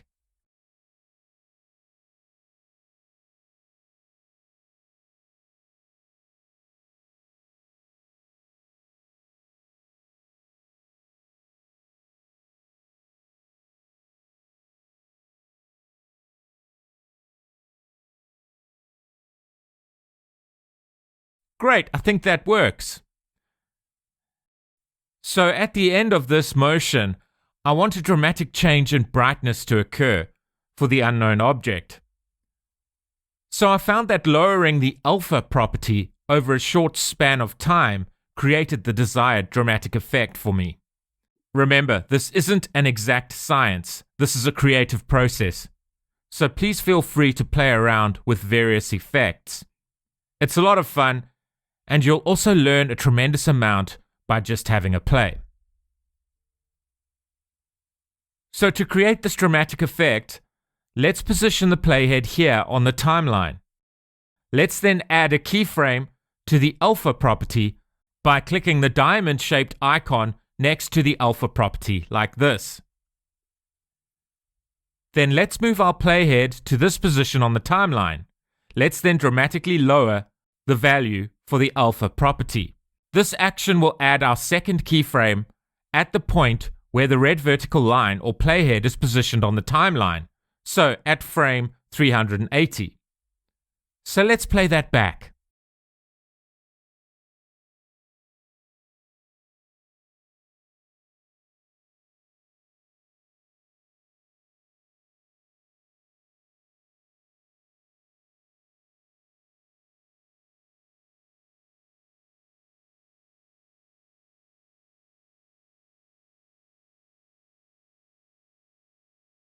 Awesome.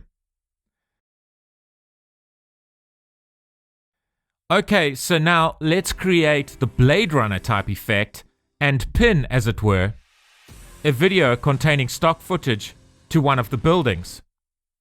We have an immediate problem to contend with, and that is that the buildings are moving toward the camera, as it were, in our main clip. So we have to account for this movement in order to create the illusion that the relevant video is somehow being projected from the building. So there are many ways to do this, but we are going to use what's known as a planar tracker in order to create our video pinned, if you like, to the building that is in motion, as it were. What the planar tracker does is it goes through the clip and gathers information about an area of the clip so that it can track that area while the clip progresses. So it can track the position of that area while the clip progresses. So through the planar tracker, DaVinci Resolve knows, as it were, the position on the screen that we'd like to track. This, in effect, allows us to pin, as it were, a video to the relevant building in our clip, and the position of the video will stay in sync, as it were, with the movement of the building as the clip progresses. So another way to add a node to the nodes panel is by pressing Shift Spacebar on our keyboards. Then we can search for the node that we want to add through the pop-up dialog that is presented to us. So let's press Shift Spacebar on our keyboards. Let's type in PLA in the search text box. And there is the item we want to add, Planar Tracker. So let's add the Planar Tracker node to our nodes panel. Let's select our Planar Tracker and drag it into our nodes graph. So to do this, let's hold down the Shift key and drag the Planar Tracker node onto the arrow at this point in the nodes graph. Great. So let's make sure that our inspector window is invoked.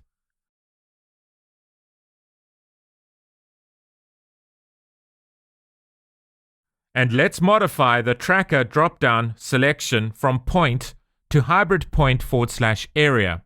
Let's also modify the motion type drop-down selection from perspective to transition rotation scale.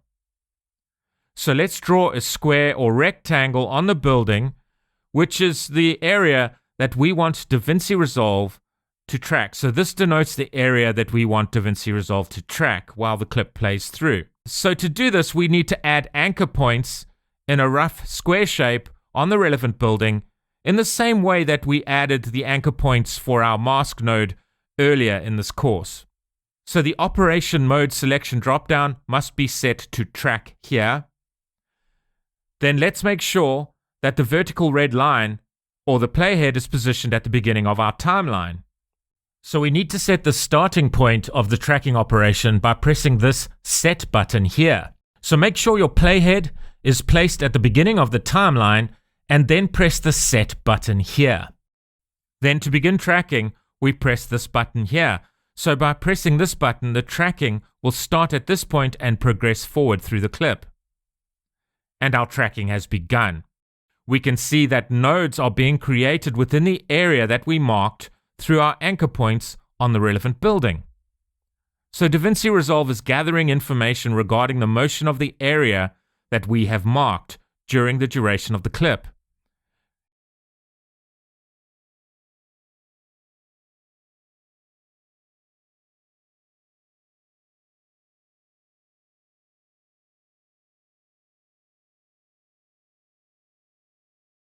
You can see all these white vertical lines on the timeline here. These lines represent the information gathered at each frame. Okay, so now the fun begins. Let's start with something simple. Let's just add a background node. And let's add the background node this time by pressing Shift Spacebar, then selecting the background node and adding it to the nodes graph. Let's connect the background node to the planar tracker node like this. So now to pin our background node to the building, let's make sure the planar tracker node is selected and let's select corner pin from the operation mode dropdown. Then we can simply drag the anchor points on each corner of the background node onto the building like this.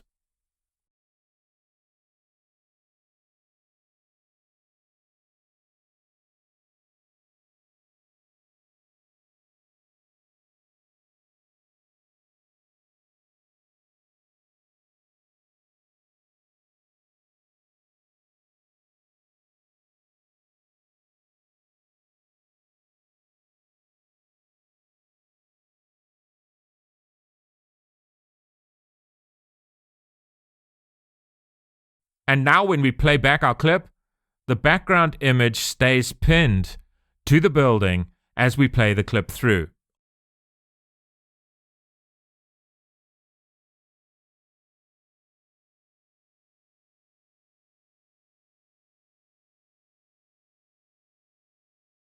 Awesome.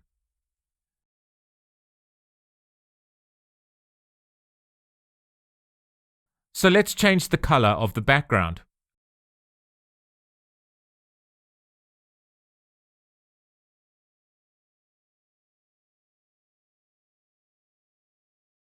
Great.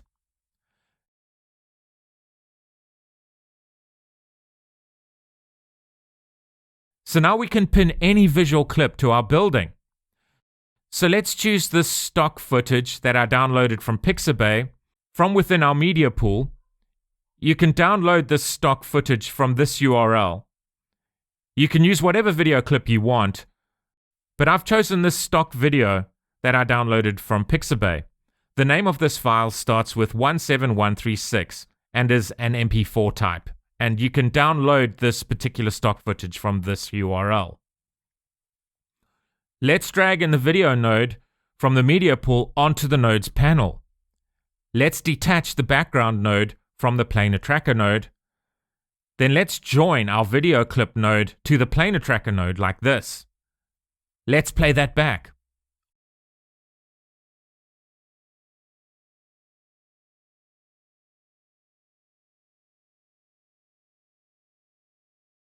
Awesome!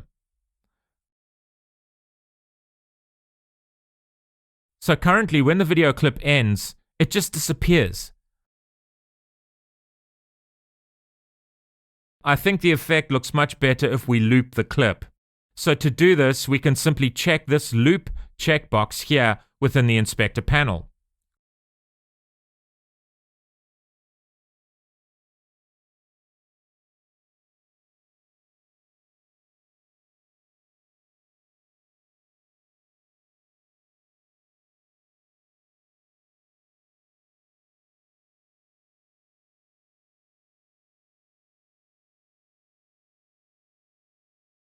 Great.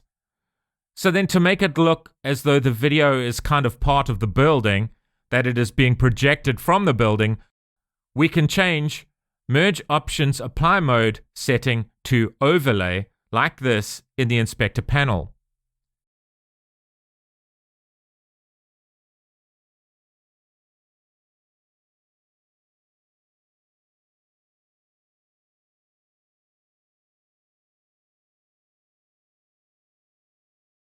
And I think that looks awesome. I think we have achieved kind of a Blade Runner type effect here. I don't know, it kind of makes our city look a little bit more futuristic. And if you want to refine the position of the video projected from the building, as it were, we are able to make refinements through the viewer windows.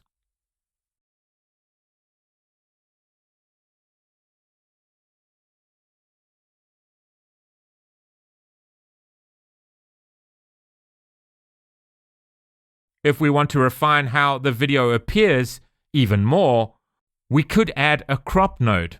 So let's press the Shift spacebar keys and add the crop node to our nodes panel. Let's drag the crop node between the media in to node and the planar tracker node like this.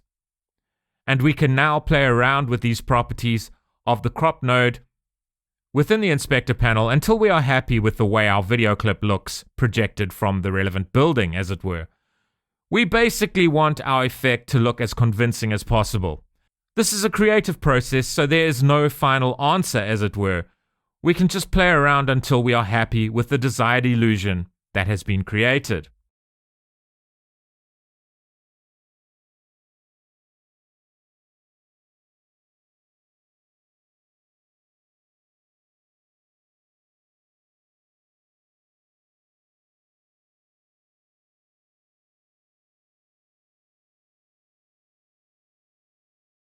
And I think that looks awesome.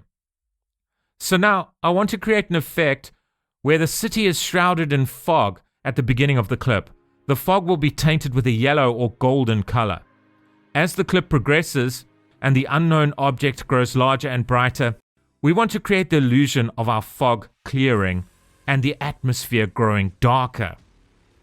This is just to create a dramatic effect to enhance the unknown object growing larger and brighter in the sky and a sense that it is coming closer to the viewer. So for the fog effect, let's add a node named FastNoise. We can either press Shift and Spacebar, then find the FastNoise effect in order to add it, or we can simply click the button that represents the FastNoise effect on our toolbar here. Let's drag the node to the far right of our nodes panel And let's connect the FastNoise node to the Merge2 node like this. And you can see that the FastNoise node is actually an image node that we are layering on top of the other images. So as a result of this, a new merge node is automatically created within our nodes graph. So the Merge3 node is allowing us to layer our fog on top of the other images, as it were. And we can make the fog a little bit more subtle by appropriately adjusting some of the effects properties within the inspector panel like this. So let's change its color to a yellow color like this, so that it's like a golden fog that shrouds the city.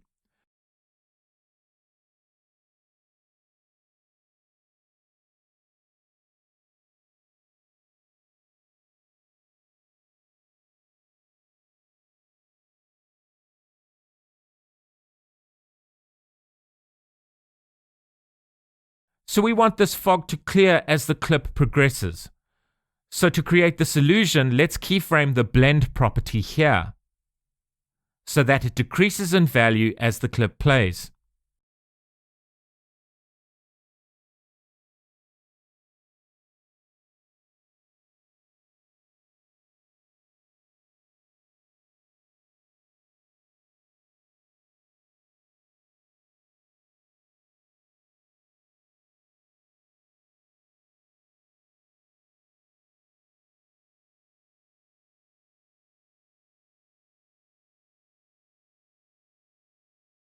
Great.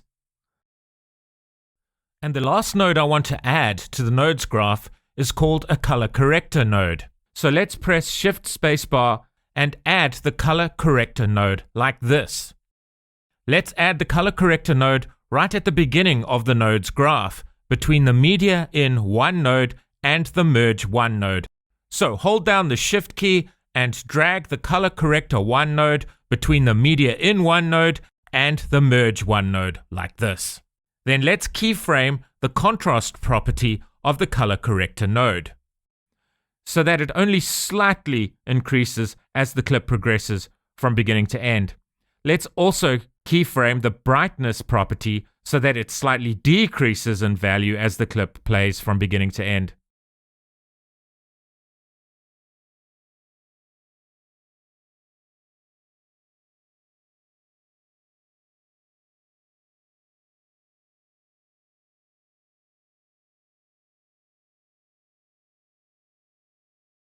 I think that looks pretty awesome. So the last thing I want to do for the unknown movie trailer is add the soundtrack. This is just stock music that I'm going to drag to the timeline from the media pool. Then I want to line up this audio effect in the soundtrack with the unknown object dramatically growing in size at this point in the clip. And I've said many times during this course, this is a creative process. Once you know the basics of how to use DaVinci Resolve, you really shouldn't restrain your creativity. So play around with settings and effects until you are happy with the overall illusion you have created.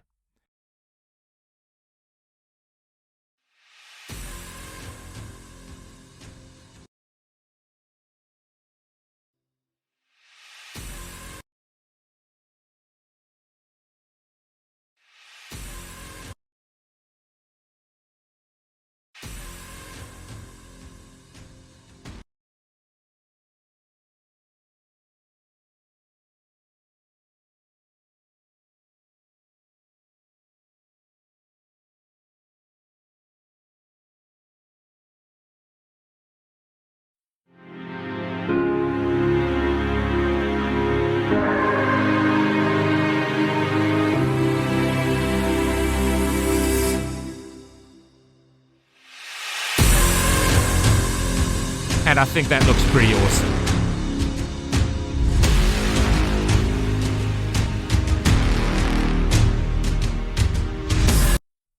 Great, so let's say we're happy with our movie trailer. We obviously don't want our final product to be this DaVinci Resolve project. Distributing a DaVinci Resolve project to our viewers would of course be impractical. So we need to be able to export our video out of DaVinci Resolve so that it can be widely available to our viewers. So we have an entire page in DaVinci Resolve dedicated to rendering and exporting our final video product. This page is called the Deliver page. So to access the Deliver page, let's click the far right button on the bar positioned at the bottom of the DaVinci Resolve UI. So let's say we have decided that the best platform for our video trailer is YouTube. So we want to export our video with the most optimal render settings for YouTube.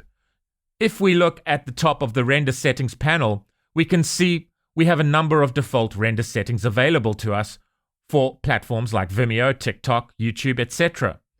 Let's firstly make sure that the location field is set to the folder where we want our final rendered video file to be exported. And using the file name field, we can give our video file a name of our choosing.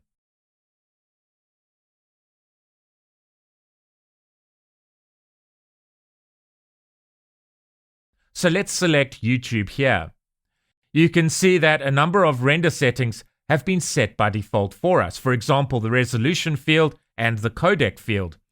So now we can either choose to tweak some of the render settings in this panel to our own custom specifications, or we can simply render out our video with these default render settings, with the assurance that these render settings work well for YouTube. The next step is to press the Add to Render Queue button. So this button alludes to the fact that you're able to queue up a number of videos that you'd like rendered at one time. So let's press the Add to Render Queue button. And you can now see that a new list item that denotes a render operation to be performed is added to the render queue panel. So we only want to render out one video file at this point, but we could add multiple list items to the render queue panel in order to render multiple versions of our video at one time. We'll just render one version of our video for YouTube here. So to render and export our file, we simply press the Render All button here. Great, and you can see that we are presented with status information here where we can see the progress of our rendering operation.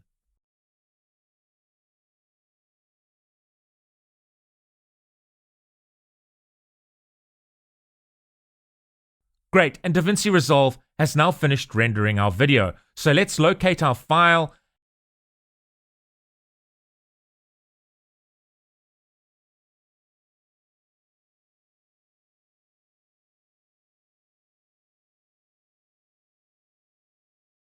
and double-click it to play our rendered video.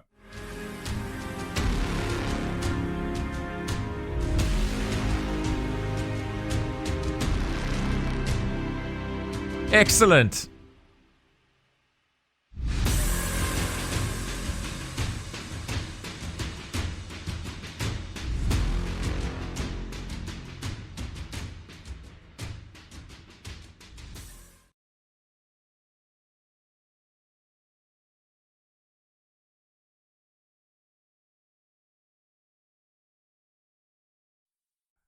Right, so in this part of the course, I'm going to demonstrate how I created the Lightsaber effect and how we can give ourselves Sith eyes.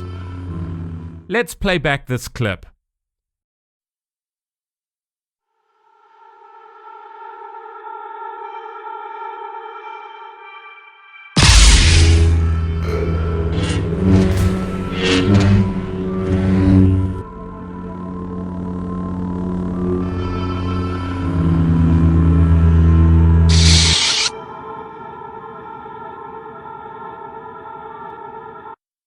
So it's actually way easier to achieve these effects than you might think.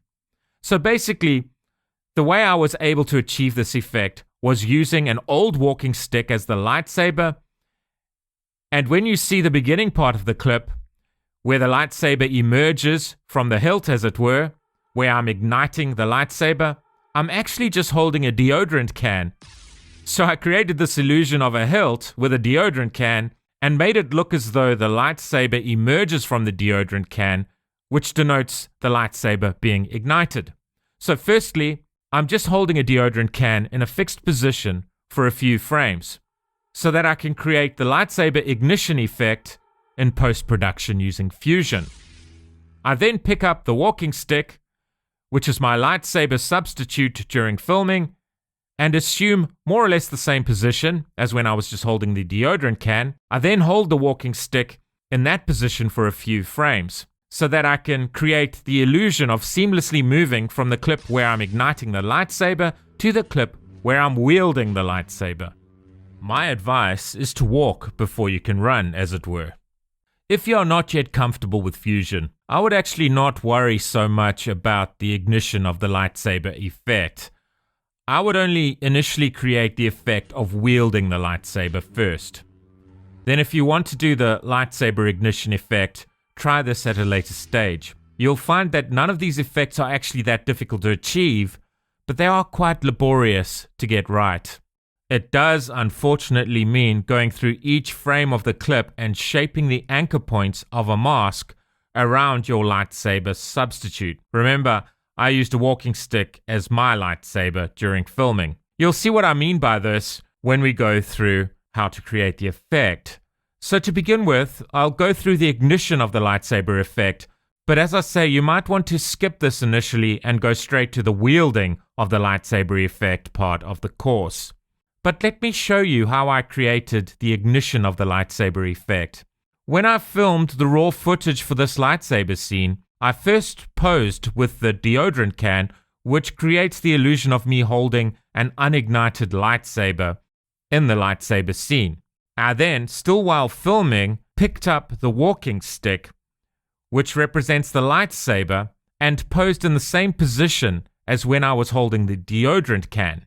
I then, in post-production, cut out the clip of me walking over to pick up the walking stick. So I did this to seemingly move from me with an unignited lightsaber to the lightsaber being ignited, and then to me wielding the lightsaber. So at this point on the timeline, we have two separate clips. One of me with the deodorant can, posing with the deodorant can with an unignited lightsaber, as it were, and one of me with the walking stick, and then wielding the walking stick to represent me wielding the lightsaber. So the next step is during post-production, I merged these two clips together by creating what's known as a compound clip. So to create the two clips, I cut out the part from the original clip where I pick up the walking stick before performing me wielding the lightsaber, as it were. I created one clip of me holding the deodorant can and another clip of me wielding the lightsaber. And then I merged these two clips together into what's known as a compound clip. So creating a compound clip essentially means you are merging one clip with another clip, merging two clips into one clip. So to create a compound clip, simply select the first clip and the second clip on the timeline in the edit page, then right-click the clips and go to New, Compound Clip like this. Then make sure your playhead is positioned over the new compound clip. You can then go into the Fusion page to add your effects. So now we just have one clip of me holding an unignited lightsaber, which is me just holding a deodorant can, and me wielding the lightsaber, which is just me swinging around the walking stick. So to add the effects, let's navigate to the position where we are posing with the walking stick, or whatever you are using to represent your lightsaber. So this represents the part just after the ignition of the lightsaber, as it were. We can then attain the shape of the lightsaber before we go back and do the ignition effect. We are going to use a background node to represent the lightsaber. So firstly, add a background node to the nodes panel. So then we add the background node to the nodes graph. So to do this, drag the square on the right side of the background node over the square on the right side of the media in one node. You can see in the right viewer that the entire screen is now taken up by the background image, which is currently black in color. So firstly, let's change the color of the background to white. This white background node, through the help of a Polygon mask node, will become the lightsaber.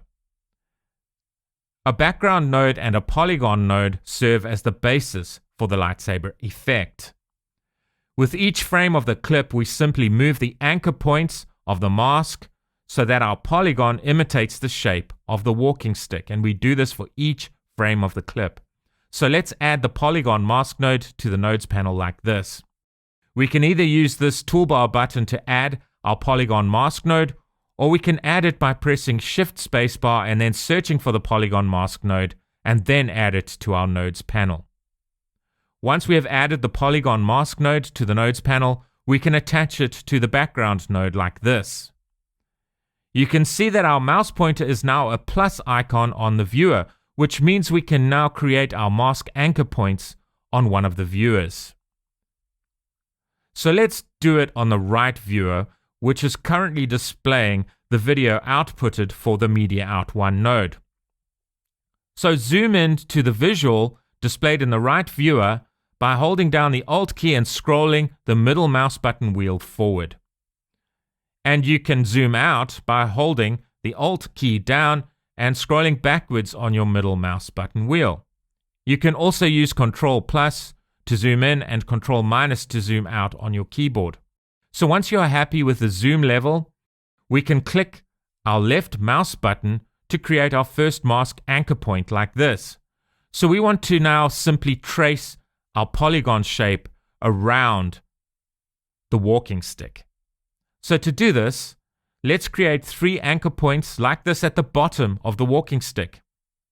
Then at the top of the walking stick, we want to create another 3 anchor points like this. Except for the little bit between your hand holding the walking stick and the bottom 3 anchor points, make sure the mask covers the walking stick. Then we can close our polygon by joining the last created anchor point at the top of the walking stick with the first created anchor point that was created at the bottom of the walking stick. And now we can see that the background is shaped like our walking stick, i.e. our lightsaber. So we have now created the basic shape of the lightsaber by tracing around the walking stick.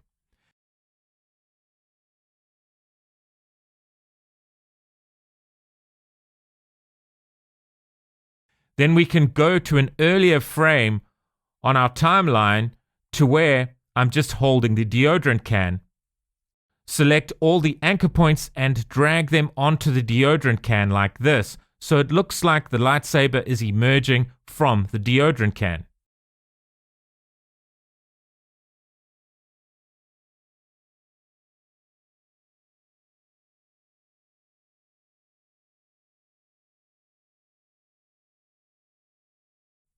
So we have now traced around the walking stick to get the initial size and shape of the lightsaber. We have then navigated to an earlier frame, in my case, this is frame 380, where we are holding the deodorant can.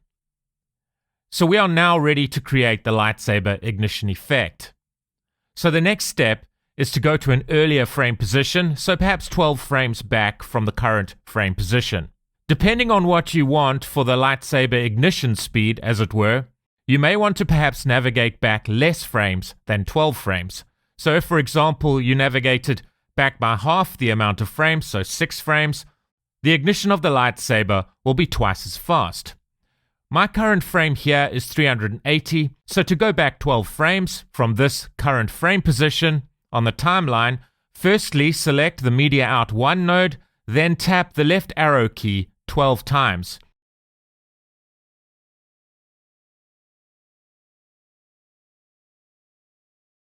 And I am now on frame 368. Now select the Polygon mask node. Then decrease the length of the lightsaber, as it were, by selecting the top anchor points of the lightsaber and pulling them close to the deodorant can so that the lightsaber is really small at this point. Now select the Media Out 1 node and tap the left arrow key on the keyboard 4 times. So in my case, I'm now at frame 364. So at this point, I want the lightsaber to be invisible. So to do this, let's keyframe the level property of the Polygon mask node. So select the Polygon mask node and make sure the inspector panel is invoked. Then click the diamond shape icon for the level property here to add a keyframe. Then set the level property to 0 using the relevant slider control. We are doing this so that the lightsaber at this point is invisible. Then at 1 frame forward from this position, so in my case at frame 365, I want the lightsaber to appear in its small state, as it were. So to do this, let's select the Media Out 1 node and tap the right arrow key to advance 1 frame forward. So in my case, that means I'm now on frame 365. Now select the Polygon Mask node and modify the level property to 1 using the relevant slider control. This action will automatically add the second keyframe to the clip. So now, when the clip is played back, the lightsaber at frame 364 is invisible. Then at frame 365, a small lightsaber appears, and then the lightsaber grows until frame 380, when it reaches its full length. This is the basis for the lightsaber ignition effect. So it creates the illusion that the lightsaber is emerging from the hilt, which is really just a deodorant can. So it's all about illusion. So to complete the lightsaber effect, let's create the glow effect for our lightsaber. So to do this, let's click Shift Spacebar on our keyboards and search for the glow effect like this. And this is the one we want. So let's add this glow effect node to our nodes panel. Let's hold down the Shift key and drag the glow effect node between the background node and the merge node like this, so that it is now part of the node's graph. Okay, so the right viewer has gone black as a result of us adding the glow effects node to the node's graph. To remedy this, let's check the alpha limits effect checkbox here. And that looks much better. Then let's change the color of the glow to a red color because we are going to the dark side here.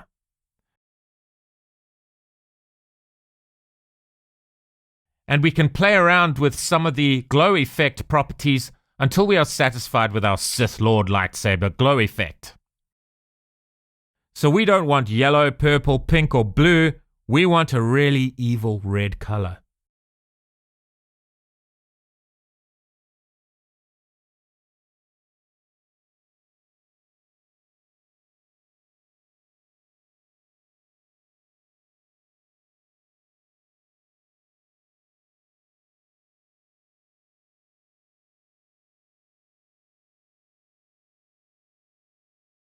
And I think that looks pretty good. And now, let's select the Media Out 1 node and navigate to each frame in the clip. With each frame in the clip, trace around the stick by appropriately modifying the positions of each mask anchor point as you traverse through each frame of the video clip.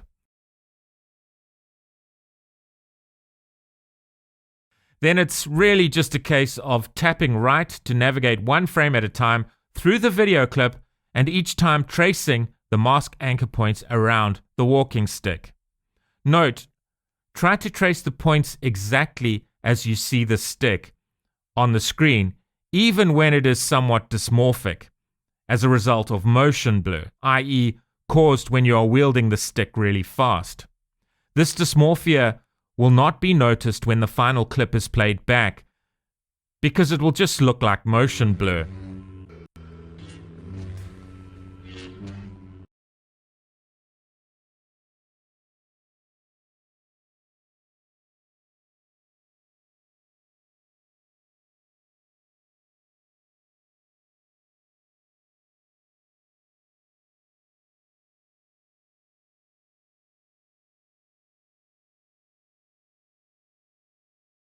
And eventually, you have this awesome lightsaber effect. There's really nothing more to it than this. So, as I said earlier, it's technically quite easy to create this lightsaber effect, but it does require a bit of labor, as you have to traverse each frame in the clip and trace around the walking stick with each frame of the clip. So now let's create the glowing Sith eyes effect. And it is very similar to how we created the lightsaber effect. So let's start by adding a background node to our node's graph. So to do this, press Shift Spacebar to bring up the relevant dialog. Then let's add what's known as a B-Spline mask node to our nodes panel. So to do this, press Shift Spacebar to bring up the relevant dialog and search for the B-Spline mask node, and let's add it to our nodes panel. A B-Spline node is similar in many ways to the Polygon mask node, but it is better to use when tracing the mask anchor points around round objects. Then let's connect the spline node to the background node like this. Let's trace around the eye in much the same way as we did when we traced around the walking stick using the Polygon mask node.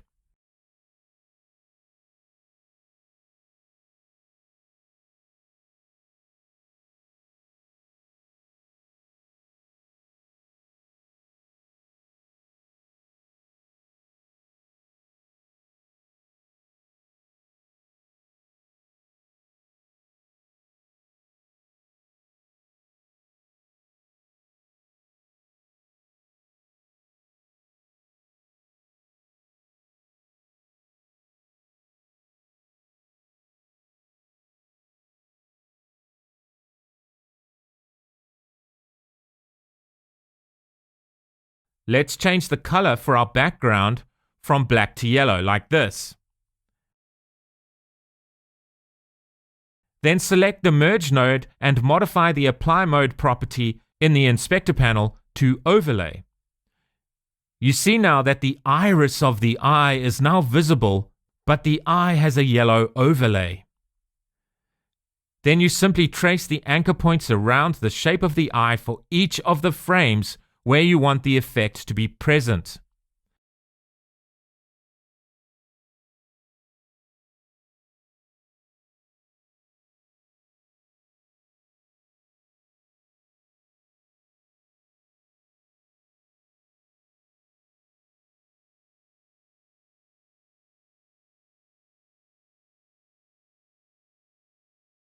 Then you can introduce a glow effect to the eye by adding the Glow Effects node.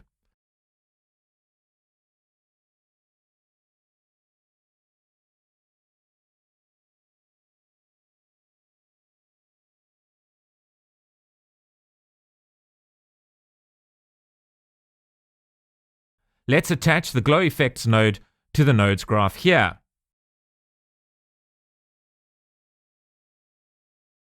Okay, so that doesn't look quite right. To make this visual look somewhat natural again, we need to check the Alpha Limits Effect checkbox here. We can then get creative with certain properties of the Glow Effects node until we are happy with the end result.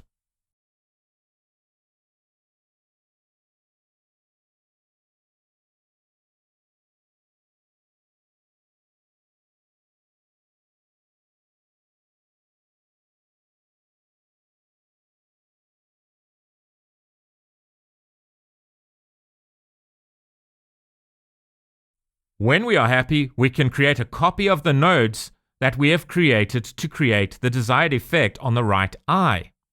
We can then add the copy of these nodes into our nodes graph like this.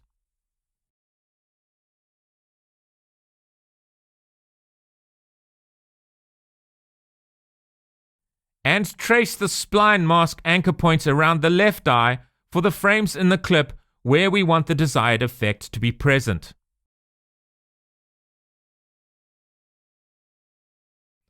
So when we copied the nodes pertaining to the right eye and then added these node copies into the nodes graph, a new merge node was added.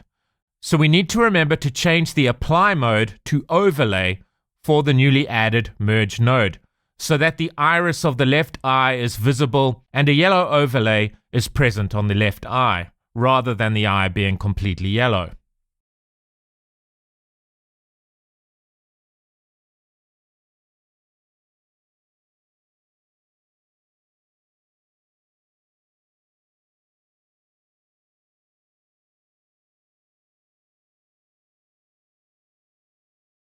Then ultimately we have created a Sith Lord. Excellent.